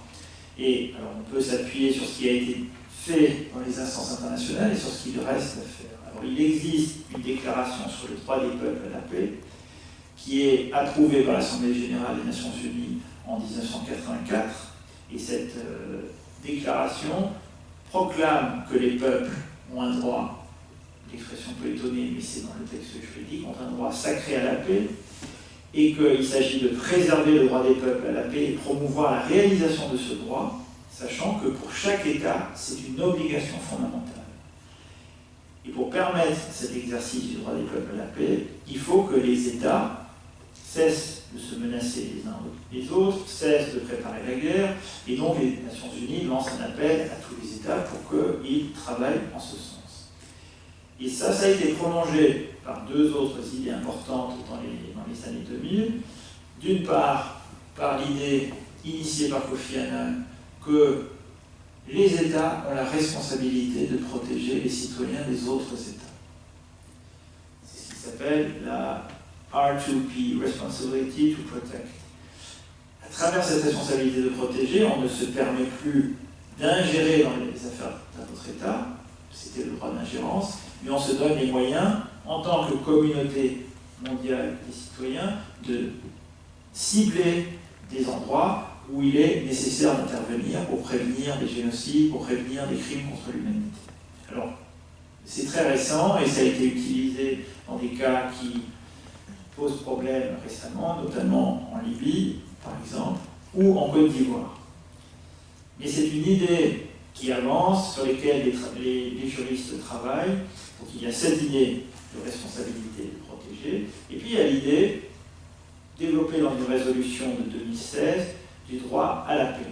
Alors j'ai le fichier sur le droit à la paix quelque part sous les yeux, il faudrait que je le retrouve pour pouvoir vous... Je ne sais pas dans le PowerPoint, mais je vais vous le retrouver dans mes notes pour pouvoir vous montrer comment cette résolution se présente et comment elle fonctionne. Donc c'est une résolution de l'Assemblée générale du 19 décembre 2016 et c'est une déclaration sur le droit à la paix, et dans laquelle l'Assemblée générale rappelle toutes les résolutions précédentes qui ont mis en avant ce droit à la paix, et il y a beaucoup de choses qui sont rappelées, je les passe, et l'article premier, il est simple, chacun a le droit de jouir de la paix dans un contexte où tous les droits de l'homme sont promus et protégés, et où le développement est pleinement réalisé. Conséquence, les États devraient respecter, mettre en œuvre et promouvoir l'égalité et la non-discrimination, ainsi que la justice et la primauté des droits, et veiller à ce que chacun soit à l'abri des fléaux de la guerre et de la misère qu'elle implique. Donc on comprend bien que si la guerre est une réalité historique permanente et qui continue de sévir, la paix est une exigence qu'il faut construire politiquement et juridiquement. Et ça passe donc par ce que j'ai présenté comme étant une constitutionnalisation du droit international sur laquelle on va revenir. Et je voudrais rajouter une dernière idée pour ne pas être trop long. C'est que, comment le dire simplement, j'ai résumé ce qui s'est passé après la Seconde Guerre mondiale, le choc de cette Seconde Guerre mondiale qui a forcé les peuples à redéfinir leurs relations et à reposer les fondements de leur entente. Je demande s'il faut que nous soyons à nouveau au pied du mur pour pouvoir faire bouger les lignes et repenser cette exigence du droit à la paix et du droit à la citoyenneté mondiale. Et on voit bien que les problèmes liés d'une part au capitalisme financier, pour le dire très vite, et qui ont pour conséquence les autres problèmes, à savoir la manière dont on torpille la planète. Si le cosmopolitisme, c'est les droits des citoyens du monde, il faut bien qu'il y ait un monde pour pouvoir y être citoyen. Si le monde est en train de disparaître sous l'effet de nos actions, on ne va pas devenir citoyen de Mars, et encore moins de Jupiter. Donc comment préserver ce monde pour que nous puissions promouvoir et continuer à réfléchir à cette exigence de citoyenneté mondiale, c'est-à-dire une citoyenneté qui exige la paix, qui n'est pas simplement la paix commerciale, qui n'est pas simplement la paix telle qu'on a pu la penser comme un intermédiaire entre deux guerres, mais qui soit, comme le disait Kant, une paix durable, une paix perpétuelle. Voilà. Attendre une paix universelle et durable de ce qu'on appelle l'équilibre des forces en Europe est une pure chimère. Il ne faut pas attendre la paix de l'équilibre des forces, semblable à la maison de Swift qu'un architecte avait construite en si parfait accord avec toutes les lois de l'équilibre, qu'un moineau ou une colombe, il aurait pu dire une colombe, c'est plus lourd une colombe, étant venu s'y poser, elle s'écroula aussitôt. Donc on ne peut pas faire confiance au rapport de force pour construire la paix, il faut y opposer la force de notre pensée, de notre engagement, pour essayer de promouvoir, imaginer de nouvelles instances qui vont réguler ce passage d'un droit international des États souverains à un droit cosmopolitique des citoyens du monde. C'est-à-dire que c'est une cosmopolitique qu'il nous faut, et pas simplement des villes cosmopolites sympathiques. Voilà. Je m'arrête là pour ne pas m'étendre, mais je veux bien revenir sur beaucoup de points et approfondir ce que j'ai traité trop rapidement.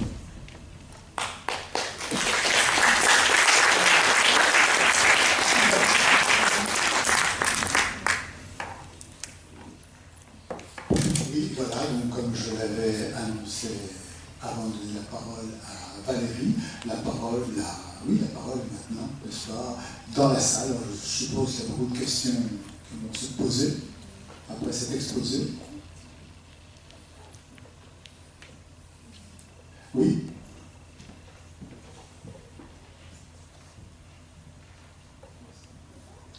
Oui, bonjour, merci beaucoup, c'est vraiment très très intéressant, mais j'ai une petite question sur un point de détail, mais j'ai vraiment du mal à comprendre. Le pacte Briand-Kellogg, c'est pas un pacte seulement entre ces deux individus, mais c'est un pacte entre quelles entités? Parce que vous avez l'air de le présenter comme un fondement universel qui a fondé la notion de crime contre la paix. La paix étant illégale, ça part de ce pacte-là, mais ce pacte-là, quel était le périmètre? Qu'est-ce qui lui donnait une autorité au-delà des entités particulières qui l'ont signé? C'est la France et l'Allemagne. Alors, ça a été signé par la France et l'Allemagne, mais il y a d'autres pays qui l'ont signé, y compris un certain nombre de pays européens, et ça a permis de lui donner une certaine assise. Mais je n'ai pas la liste. Au bout de quelques années, il y a eu 63 pays. Ouais, c'est mieux. Moi, je ne sais plus le nombre de pays, mais c'était vraiment important et ça avait une valeur juridique. C'était un traité en droit international classique à l'époque, et ça a pu servir de fondement à la poursuite des nazis après la guerre. C'était un des fondements essentiels. Alors je vais essayer de voir si je retrouve là dans mes notes rapidement le tenant et les aboutissants de construction du pacte, parce que ce n'est pas des choses que j'ai relues récemment, et donc je ne vais pas vous faire une réponse simplement inventée. Je crois que la question veut dire effectivement ce traité, ce pacte paraît effectivement très limité, mais je me contente de répéter ce que j'ai lu dans ton ouvrage. Ce que tu montres, c'est que ça a servi de référence pour se constituer, enfin, ce qu'on appelle un précédent juridique. On a utilisé ça comme précédent juridique, et c'est à ce titre que c'est devenu important, puisque cela a permis effectivement, notamment au procès de Nuremberg, c'était le chef d'accusation.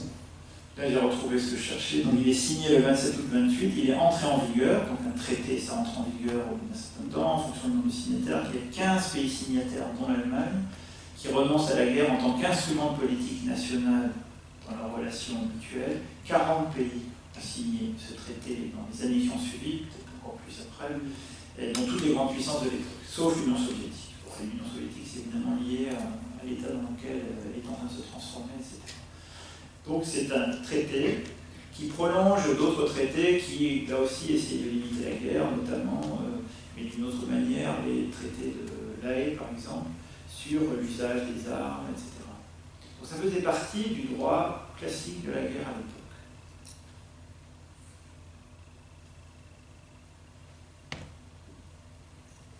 Voilà, d'autres... Alors, en attendant, s'il y a d'autres questions, si vous voulez que je précise d'autres choses, donc, je mentionnais tout à l'heure la Charte des Nations Unies. Si on prend le premier article, c'est la prolongation de ce pacte, puisque le premier article de la Charte, je me le mets sous les yeux pour ne pas le reciter n'importe comment. Oui, le but des Nations Unies sont les suivants. Article 1, maintenir la paix et la sécurité internationale, et à cette fin, prendre des mesures collectives et efficaces en vue de prévenir et d'écarter les menaces à la paix, etc. Article 2, l'égalité souveraine des États, mais qui dit en même temps, les membres de l'organisation règlent leurs différends internationaux par des moyens pacifiques. Ils s'abstiennent dans leurs relations internationales de recourir à la menace ou à l'emploi de la force. Et la seule possibilité de recourir à la force, c'est le chapitre 7, avec le Conseil de sécurité, avec les problèmes que l'on connaît aujourd'hui, c'est qu'il reflète l'état du monde en 1945, avec les puissances qui ont un droit de veto, et c'est devenu irréformable. Kofi Annan avait l'espoir de réformer cela, il y a des choses qui ont été avancées, et les États s'arc-boutant sur leurs prérogatives, et la Russie affrontant encore plus que jamais les États-Unis aujourd'hui, on est bloqué à ce niveau-là. Donc il faut que ça vienne d'ailleurs que des États. Donc soit ça va devenir une catastrophe écologique cataclysmique, soit ça va venir des actions des individus, des ONG, qui ont de plus en plus d'importance dans le développement du droit international. Il n'y aurait pas de Cour pénale internationale aujourd'hui si les ONG n'avaient pas fait un travail très important à l'époque de la signature du statut de Rome, c'est-à-dire en 1998. Et on peut reprocher beaucoup de choses à la Cour pénale internationale dans la manière dont certaines affaires sont menées, mais ça demeure une instance qui est une avancée pour l'idée de justice internationale, et l'idée de poursuivre des criminels de guerre, des génocidaires, des criminels contre l'humanité. Et ça participe à cette idée que nous sommes citoyens d'un même monde, et qu'il faut des instances juridiques, politiques qui puissent réguler cela. Oui, je vois qu'il y a des questions, notamment Patrick Cachemarac, le correspondant du mouvement de la paix. Je correspond à quelque chose. Donc, je crois qu'on a tous apprécié la qualité de votre travail que je connais un petit peu. Je dois avouer que c'est super, avec y compris les références historiques de l'évolution du concept de paix au niveau philosophique et politique. Je crois qu'il est important de bien rappeler que des fois, quand je pense que vous avez eu dans des rencontres où parfois les gens étaient un peu angéliques en pensant que la paix était la condition inhérente à la réalité. Or, c'est le contraire. C'est le conflit qui est inhérent au développement biologique. Le conflit entre l'intérieur d'une cellule et l'extérieur d'une cellule, je suis médecin, c'est la résolution du conflit qui fonde le bien fondé du pacifisme. Et ça transmet. Mais c'est bien de rappeler qu'on n'est pas dans un monde de bisounours, qu'il y a beaucoup de conflits possibles et imaginables, mais que la paix, c'est une nécessité possible de la résolution des conflits, qu'ils soient économiques, militaires, géométriques, impérialistes. Et vous l'avez dit à un certain moment, aucun conflit, peut-être la Seconde Guerre mondiale, mais aucun conflit n'a résolu un problème politique, un problème de... Voilà. Même parfois, on a perdu des guerres militairement et on a été obligé de s'incliner politiquement. Je terminerai en disant que c'est superbe les références que vous faites à Kant. Parce que ça réintroduit la notion d'intervention des peuples. Et donc, et ça va dans le sens de votre dernière intervention plus honorable, c'est que il faut qu'on soit plus précis dans le projet pacifiste de nécessité possible du développement des sociétés et du monde. Par exemple, on ne peut pas continuer à avoir une augmentation des budgets militaires. On ne peut pas continuer à avoir une industrie nationale, et la France est bien placée, s'appuyant sur une ressource fondamentale, la vente d'armes. Troisièmement, il y a le soutien, je vois le soutien de la France à l'Arabie Saoudite, c'est pour prendre que ça, c'est absolu. Donc, et je termine là-dessus. Je ne vous interromps pas, je fais juste une incise. Les enfants qui sont morts au Yémen dans le bus, il y a de fortes chances que les armes qu'ils ont tuées étaient fabriquées en France. Voilà. C'est sûr que nous, ça nous scandalise absolument. Donc ça va dans le prolongement de tout ce que vous avez dit, en montrant que cette aspiration à la paix doit maintenant s'appuyer aussi sur des interventions de masse. En tant que responsable, j'étais responsable pendant très longtemps au niveau national, au mouvement de la paix, je continue bien sûr à militer avec mon organisation. Il faut rappeler que nous avons obtenu, par la mobilisation pacifiste mondiale, des choses très importantes. La pacte de Stockholm, ça peut faire sourire maintenant, mais c'est dans les années 50. Hein. Et puis surtout, moi j'y ai participé, on a supprimé des armes nucléaires, les ADES et les SS-20. Et donc, ce que je veux dire, je termine là-dessus, c'est que nous devons poursuivre votre discours passionnant, intelligent et constructif par en fait l'intervention des masses sur les politiques internationales, économiques et nationales qui fait de la démilitarisation et de la coexistence pacifique des axes fondamentaux. Oui, je vous remercie. Moi, j'avais noté des choses sur les ventes d'armes et le fait qu'il faut limiter le commerce des armes. Après, j'en ai pas parlé parce que j'ai choisi d'enlever plein de trucs au fur et à mesure pour ne parler qu'une heure. J'ai pu assister il y a quelques mois à la conférence du secrétaire général des Nations Unies sur le programme pour le désarmement. J'en attendais beaucoup, peut-être trop, et j'ai quand même vu quelqu'un qui était pris dans les réalités politiques de son organisation, et il sait qu'il dépend des 5 grands. Donc je n'ai pas entendu des propositions qui m'ont fondamentalement convaincu, ou alors c'est un programme pour le désarmement et ça n'était que le début, et c'est pour ça que je ne l'ai pas repris non plus ici. Mais on sait que c'est un problème fondamental, et on sait que la France est au cœur de cela. Et comment nous, citoyens, on peut laisser se vendre des armes comme elles se vendent par notre pays. C'est pas très transparent, la manière dont la France vend ses armes à l'étranger, c'est moins transparent que dans d'autres démocraties. Et là, on a à apprendre de ce qu'est la démocratie, de l'Angleterre ou de pays comme ça. Je suis content qu'il y ait des associations qui soient là pour défendre la démocratie à Amiens, parce que j'ai pas beaucoup utilisé le mot dans mon exposé, mais c'est évidemment au cœur de ce à quoi je réfléchis, et j'essaye de réfléchir. Si on réfléchit à la souveraineté mondiale, c'est pas pour réfléchir à des citoyens qui sont soumis à un pouvoir, mais c'est pour réfléchir à une démocratisation des droits internationaux. Et donc aux conditions démocratiques d'avènement de quelque chose comme une constitution mondiale dans laquelle on peut se reconnaître. Alors vous avez dit au début, aucune guerre n'a jamais résolu le problème, sauf peut-être la Seconde Guerre mondiale. Ça on pourra en débattre historiquement, mais on voit même que la Seconde Guerre mondiale... Je parle pas de Nagasaki. Non, mais même la Seconde Guerre mondiale, il y a encore des débats aujourd'hui sur la manière dont les Alliés ont bombardé l'Allemagne, et les crimes de guerre des Alliés qui n'ont jamais été jugés. Donc on sait bien que la guerre, même la guerre qui se prétend la plus juste en apparence, produit des crimes.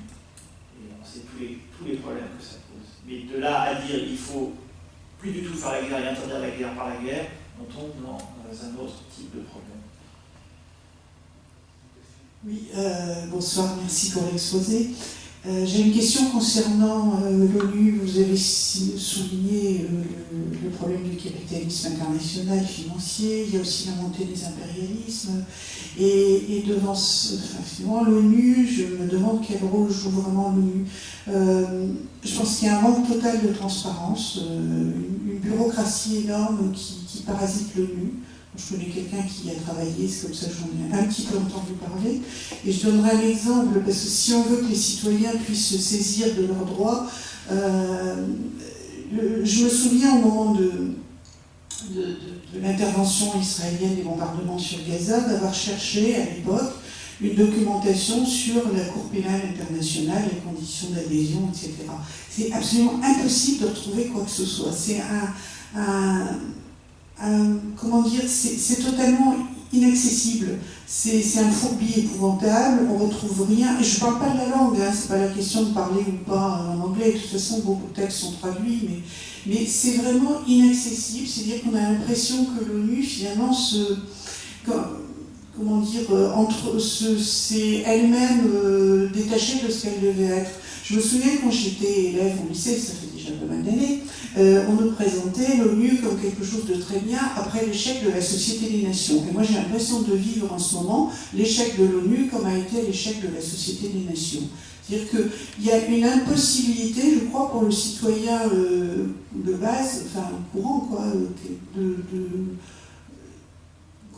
de se saisir de l'ONU. C'est devenu une instance très lointaine et dont vous soulignez qu'en plus elle est complètement bloquée par le problème du veto au Conseil de sécurité et puis un fonctionnement aberrant. Enfin, parlons pas de l'Arabie Saoudite à la Commission des droits des femmes. Enfin, là, on est chez les fous, quoi.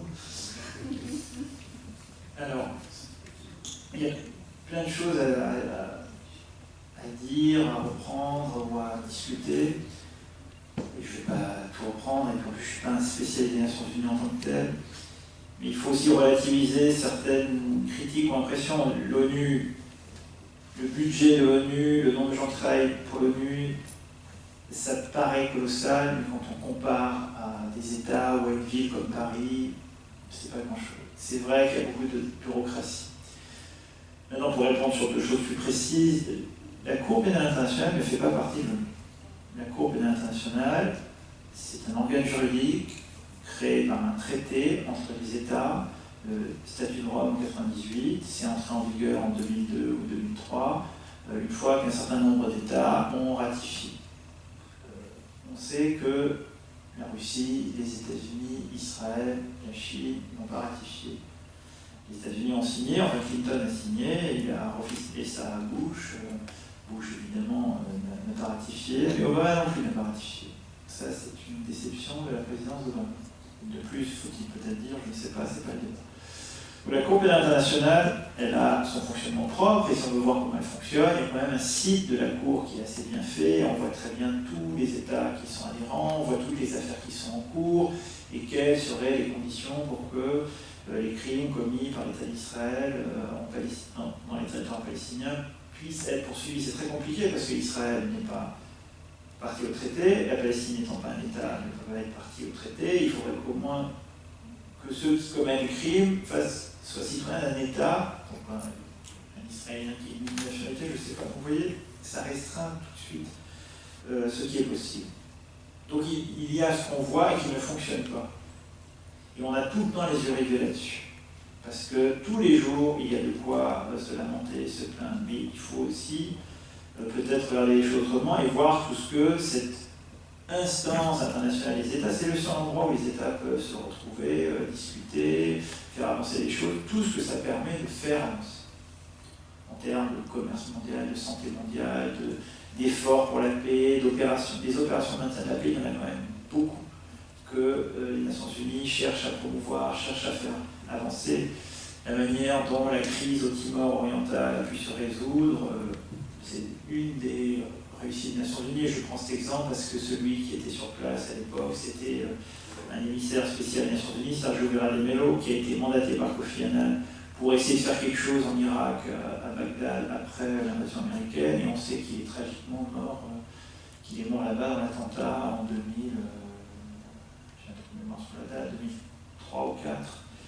Et en plus, Sergio Guerra de Mello, c'est quelqu'un qui défendait vraiment cet idéal d'une cité mondiale, puisqu'il avait écrit une thèse sur la civitas maxima, qui était la manière de dire le cosmopolitisme à l'époque du XVIIe siècle, à l'époque de philosophes qui précédaient Kant, quelqu'un comme Wolff. Donc certes, les Nations Unies, c'est une grosse machine bureaucratique qui coûte de l'argent, qui fonctionne souvent très mal, mais est-ce que nos administrations fonctionnent si bien, Quand on regarde dans nos États, combien elles coûtent, alors quand on transpose ça et quand on fait fonctionner ensemble des gens qui viennent d'horizons différents, de cultures différentes, bien sûr qu'on peut critiquer beaucoup de choses, et je ne suis pas le premier à défendre absolument les Nations Unies en tant que telles, mais l'idéal qu'elles peuvent incarner et l'espoir qu'elles peuvent donner. Alors comment les individus peuvent-ils s'en saisir? Ça, c'est sûr que c'est une vraie question. On peut peut-être prendre un exemple. Donc la Cour pénale n'en fait pas directement partie, mais il y a les pactes internationaux sur les droits civils et politiques font partie du commissariat aux droits de l'homme. Les États qui les ratifient, ils adhèrent. Le pacte international sur les droits civils et politiques est signé par presque tous les États du monde, sauf peut-être le Vatican et la Chine.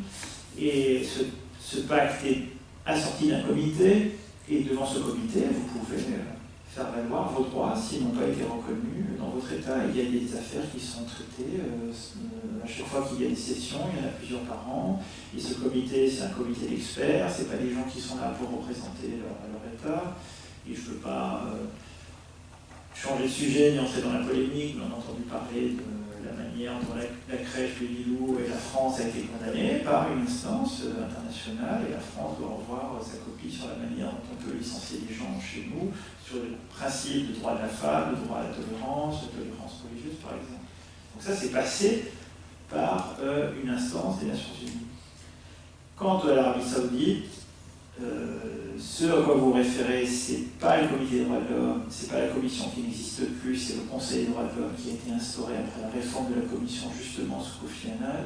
Et là, il y a des réalités politiques choquantes, il y a des réalités qui relèvent du rapport de force, et ça n'empêche pas par ailleurs le Conseil des droits de l'homme de faire un travail qui oblige les États qui passent devant le Conseil à rendre des comptes sur la manière dont ils traitent les droits de l'homme chez eux et dont ils défendent les droits de leurs citoyens. Voilà, il y a des choses à préciser, à clarifier. Je sais que je ne réponds pas à tout et je sais que la réponse n'est pas forcément satisfaisante, mais il y a un problème à penser, à clarifier. Voilà, je voudrais vous poser une question qui peut-être déborde un peu le cadre de votre exposé, mais j'aimerais connaître comment vous analysez la montée des nationalismes un peu partout dans le monde. En Europe, on voit bien, vous l'avez évoqué, mais aussi en Russie, en Chine, dans des États dits émergents comme la Turquie ou l'Inde, et qui, évidemment, sont des facteurs tout à fait contraires à l'idéal de paix dont nous parlons depuis un moment.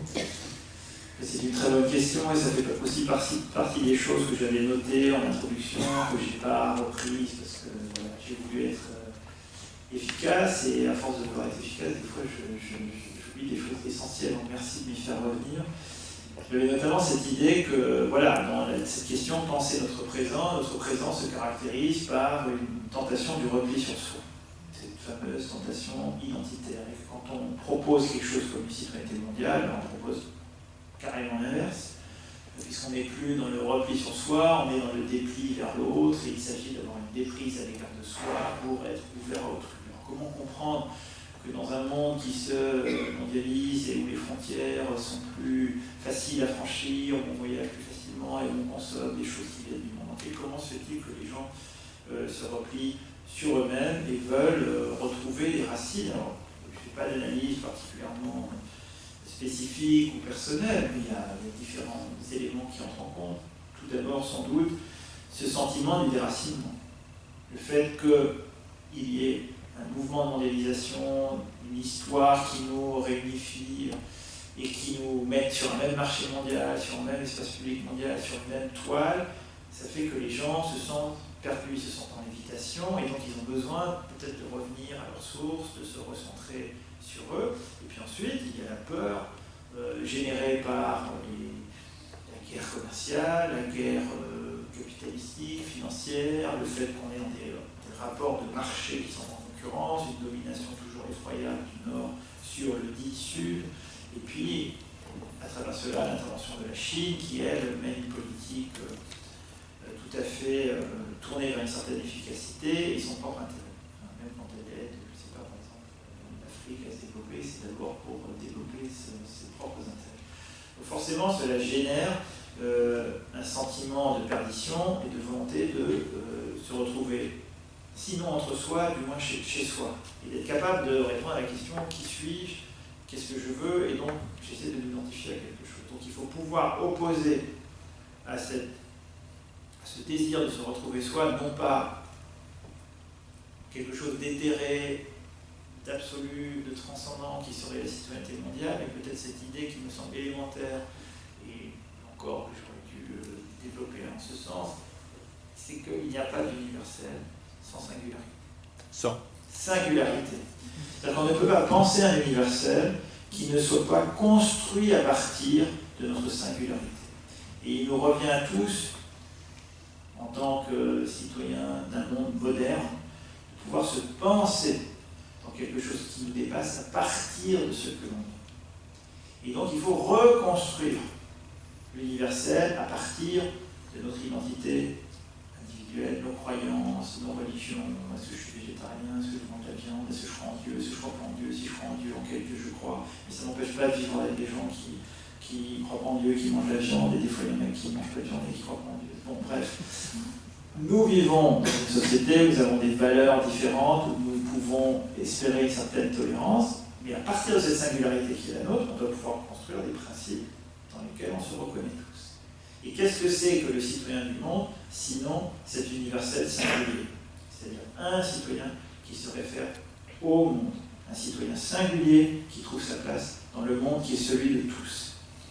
Et je crois que pour lutter contre les gens qui cherchent la terre, les racines, le sang, le passé, etc., il ne faut pas opposer un truc déraciné, éthéré, il faut partir de leurs préoccupations et montrer comment la résolution de leurs problèmes va précisément passer dans cet effort de décentrement, mais qui n'est pas un effort d'arrachement ni de déchirement. C'est-à-dire que le décentrement, c'est pas se fuir soi-même. C'est une autre manière de se retrouver. Mais c'est sûr que c'est un problème crucial. Sur la manière dont nous pensons nous-mêmes. Sur la manière dont les peuples se pensent eux-mêmes, sur la manière dont les individus se pensent eux-mêmes comme appartenant à un peuple qui n'est pas un peuple ethnique, mais qui est un peuple politique, qui est un peuple constitué autour de principes de vie commune. C'est pour ça qu'avec la notion de peuple, il faut précisément faire attention et toujours rappeler cela, que le peuple est politique. Le peuple, il n'est pas national, ethnique, etc. Et c'est à partir de là qu'on pourra penser une citoyenneté qui est universalisable et pas parachutée comme un universel abstrait. Oui,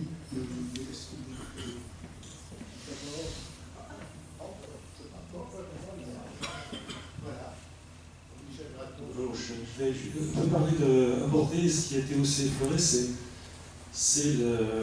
ces nouveaux droits qui émergent depuis quand même pas mal d'années par rapport au climat, par exemple. C'est-à-dire le droit de justice climatique, à vivre sur une planète qui ne nous tue pas, qui ne va pas nous tuer parce qu'on la démolit. C'est aussi toutes les pollutions qu'on a dans les mers et qui détruisent un peu tout autour de nous. Donc il y a des droits qui émergent et qui sont pris en charge par les citoyens, justement. Et c'est en plus, c'est pas au niveau d'un pays, mais c'est sur toute la planète. On l'a pour la question climatique, on l'a pour les questions de pollution, on l'a pour tout ce qui nous empoisonne dans la vie de tous les jours. Tous ces aliments qui circulent sur la planète, qui nous arrivent, sont très souvent empoisonnés par ce qu'on appelle les pesticides, les insecticides. Donc il y a des nouveaux droits qui émergent et qui montrent aussi une citoyenneté qui se planétarise finalement.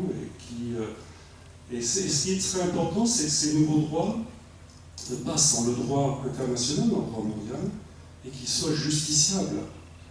C'est-à-dire qu'il va falloir, comme pour les pactes internationaux sur les droits civils et politiques ou les droits économiques, sociaux et culturels, que ces droits-là, nouveaux qui émergent, fassent l'objet de traités et qu'ils soient paraphés par les États.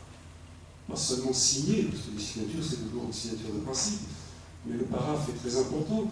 Et ça, moi, quand j'en parle, les gens le découvrent, il y a même des magistrats qui ne le savent pas, alors qu'ils ne sont pas censés ignorer la loi. Un paraphe, c'est lorsque le Parlement vote.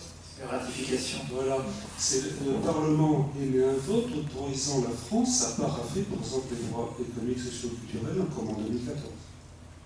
Et ce qui fait que ces droits-là sont justiciables dans ce pays, comme l'était le pacte sur les droits civils et politiques aussi. Donc là, on a déjà cette mondialisation de la citoyenneté. Alors après, qu'est-ce que ça va devenir? Et je pense que ça peut être aussi un chemin pour changer, pour débloquer pas mal de choses.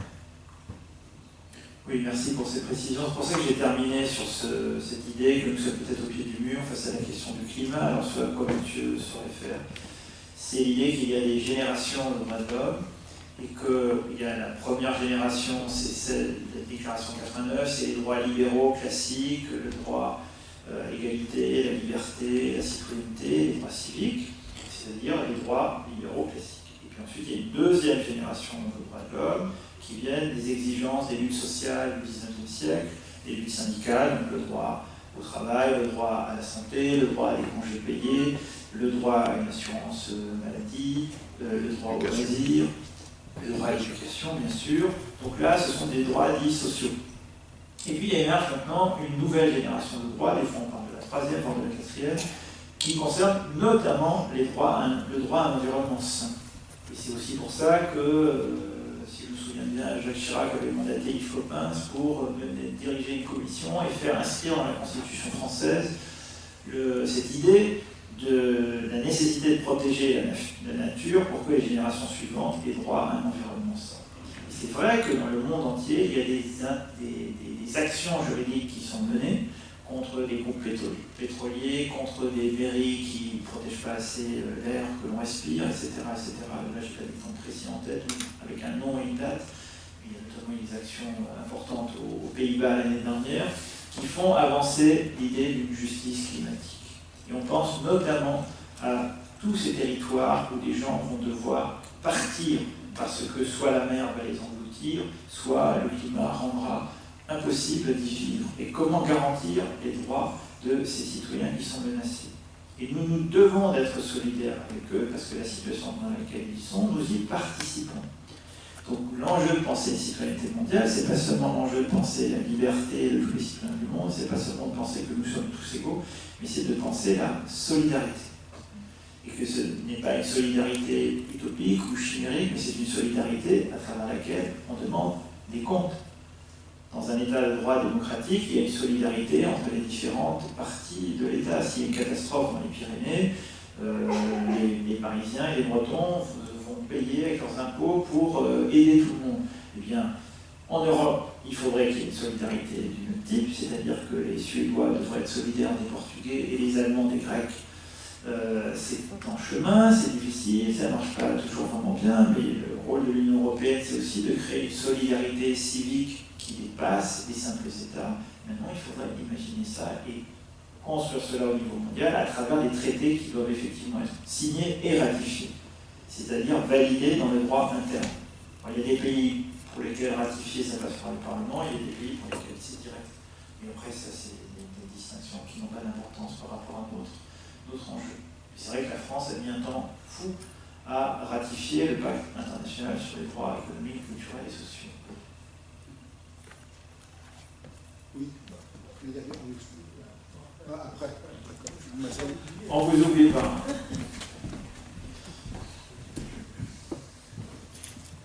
Merci.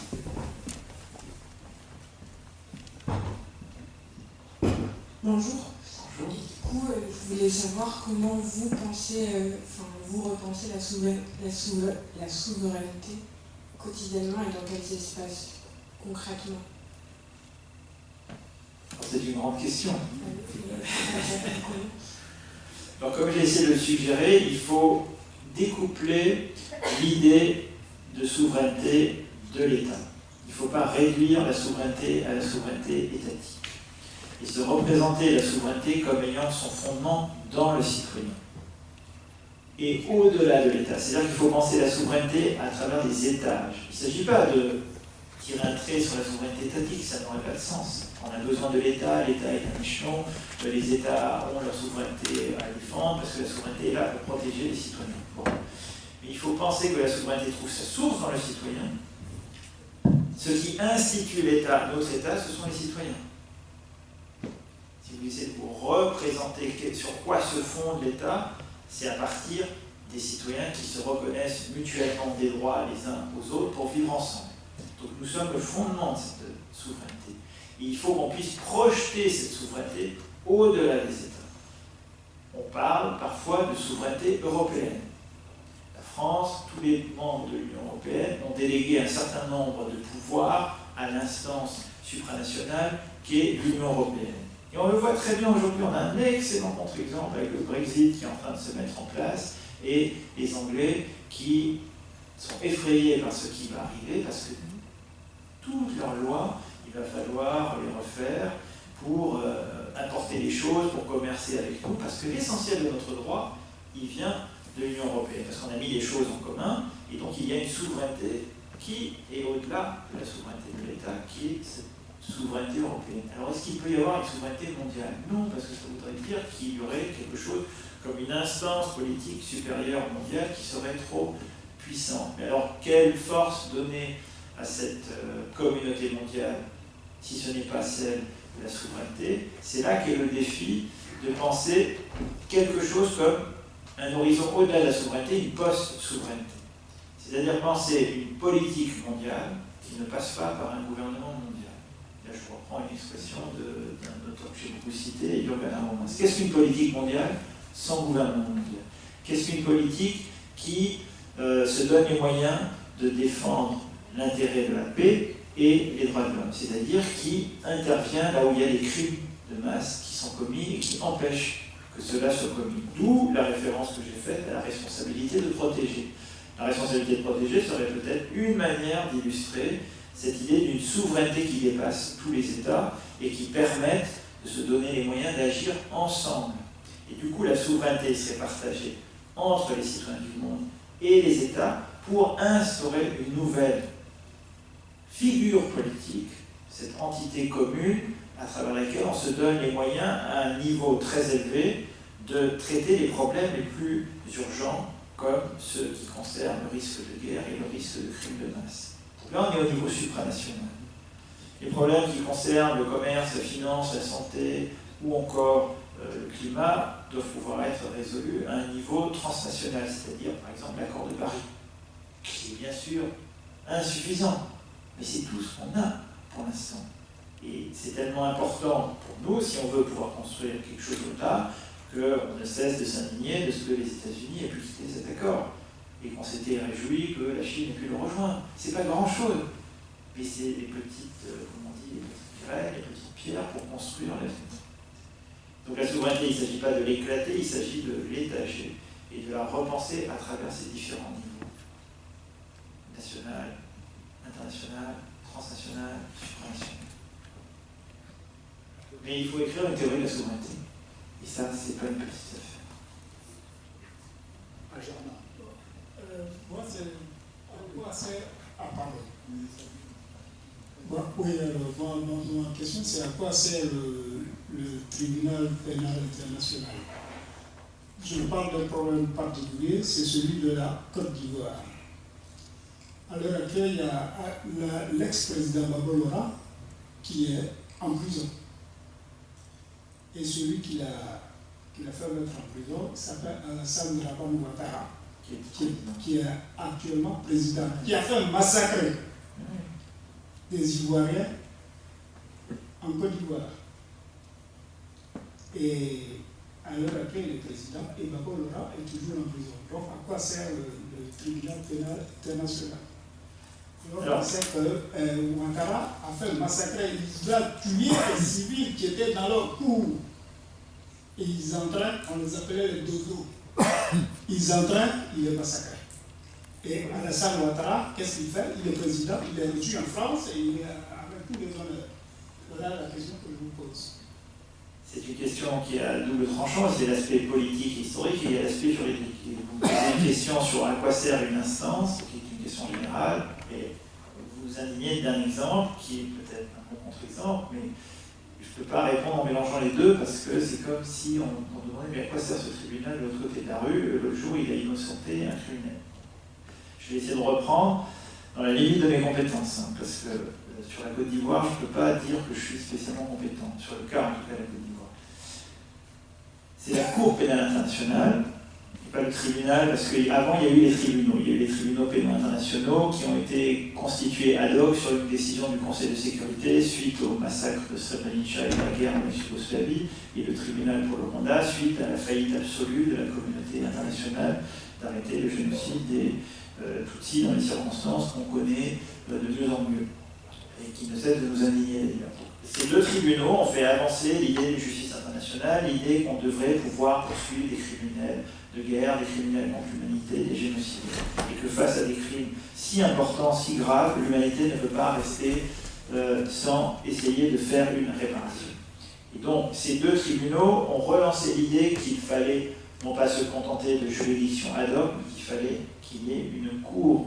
Et donc, les États se sont réunis, ont réussi à créer ce texte, le statut de Rome en 1998, avec l'idée de rendre service à la justice, pour que les pires crimes ne puissent pas rester impunis. C'est-à-dire que si ces crimes ne sont pas punis dans leur propre pays, il faut qu'il y ait une instance de recours. Et donc cette cour a été instituée dans cette idée-là. Voilà à quoi il sert à poursuivre des crimes qui sont de niveau international, quand les individus qui sont responsables de ces crimes ne sont pas poursuivis par leur État. Alors, les affaires qui sont devant la Cour, qui sont effectivement des affaires comme celle de la Côte d'Ivoire et d'autres affaires en Afrique, sont soit déclenchées à la demande de l'État, qui estime que son système judiciaire n'est pas à la hauteur, soit déclenchées par le Conseil de sécurité, comme l'affaire du Darfour et du Soudan. C'est le Conseil de sécurité qui a mandaté la Cour pénale internationale pour faire quelque chose. Alors, dans le cas précis de la Côte d'Ivoire, comment les choses se sont passées pour que le procès puisse être, les enquêtes puissent être menées, le procès commencer, là je ne vais pas contre-argumenter parce que je ne connais pas aussi bien que vous, visiblement, les détails. Donc je peux vous dire à quoi sert la Cour. Si l'affaire est devant la Cour, il y a quand même un procureur, il y a des enquêteurs, il n'y a pas que des enjeux de stratégie géopolitique. Voilà ce que je peux dire à ce stade. Comment concevez-vous le principe d'ingérence? Alors, le principe d'ingérence en tant que tel, ça a été supprimé, c'est pour ça qu'on a cessé de parler de devoir du droit d'ingérence pour invoquer et créer cette idée de responsabilité de protéger. Parce que dès lors que l'on parle d'ingérence, on met en avant l'idée qu'on va entrer de force dans la souveraineté d'un État pour agir et protéger les populations. Alors l'idée de la responsabilité de protéger, c'est précisément de ne pas avoir recours à ce qu'on appelait avant l'ingérence. C'est de trouver une entente à un niveau supra-étatique pour aller protéger les populations contre leur État. Et ensuite, ça pose la question de savoir avec quels moyens on le fait. Parce qu'on peut, sur le plan des principes, construire cette idée de responsabilité de protéger, mais qui va aller sur place et à quel prix? Pourquoi est-ce qu'on n'est pas allé au Yémen arrêter la guerre? Pourquoi est-ce qu'on n'est pas allé en Birmanie protéger les Rohingyas? C'est précisément parce qu'on est dans le conflit entre la souveraineté et les intérêts politiques et les exigences juridiques. Il faudrait pouvoir concevoir cette responsabilité de protéger à travers des débats démocratiques au Conseil de sécurité, et pas à travers des débats qui sont menés par 5 pays qui ont tous les droits. C'est là qu'est le blocage. À mon sens, en disant cela, je ne dis rien de nouveau, malheureusement. Voilà, nous arrivons, excusez-moi, à la fin, puisque, sauf si encore une dernière question peut-être. Oui, bon, ce sera la dernière, puisque nous devons terminer à 8h30. Donc, une question. Bonsoir. Bonsoir. Je voulais revenir à une question que vous avez dit sur la paix. Mais il faut excusez-moi, je suis nerveuse. Définir ce concept de la paix actuellement. Il faut le définir. Parce que le concept ou la notion qu'il y a de la paix, c'est une notion qu'il faut. C'est un période de paiement. En Amérique latine, par exemple, c'est un période de paiement et dommage. C'est ça la paix en Amérique latine. Si l'Amérique latine ne paye pas, ils ne sont pas la paix. Ils font la guerre. Donc, la paix est soumise, dans ce que vous décrivez, à des intérêts financiers. Oui, mais ça touche la souveraineté du pays. Et, alors, vous voulez que je redéfinisse la manière dont j'ai essayé d'avancer l'idée de paix ou le concept de paix. C'est vrai que j'ai mis concept de paix au début et qu'il faut essayer de la conceptualiser. Donc, c'est plus rigoureux, c'est plus difficile à penser. C'est-à-dire que la paix n'est pas simplement un arrêt des hostilités. La paix doit devenir le régulateur des relations internationales, le régulateur des relations entre les États. C'est-à-dire que la guerre doit être exclue comme solution pour régler les différends. Et qu'il faut toujours essayer de surmonter les problèmes auxquels on est confronté en tant qu'État, en tant qu'on a un pouvoir, en tant qu'instance politique, toujours essayer de les surmonter en cherchant à promouvoir d'autres solutions que la guerre, d'autres solutions que le conflit.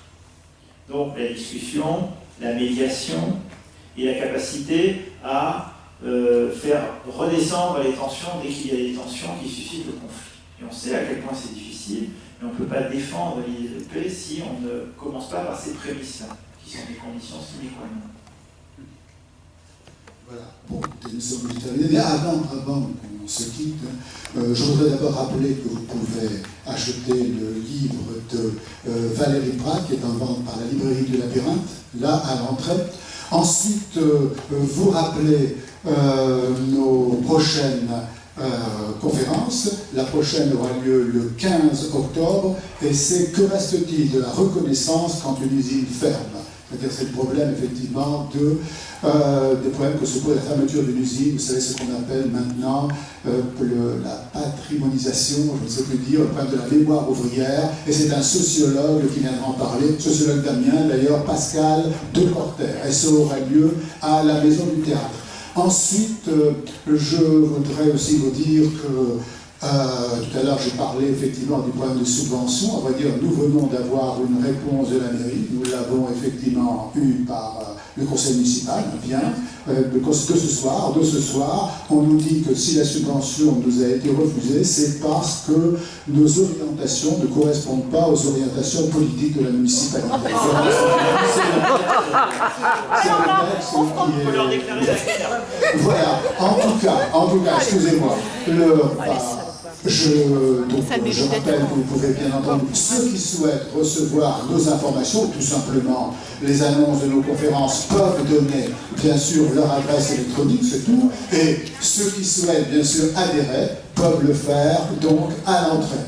Voilà, bien sûr, avant de vous quitter, il faut qu'on remercie quand même donc Valérie Prat,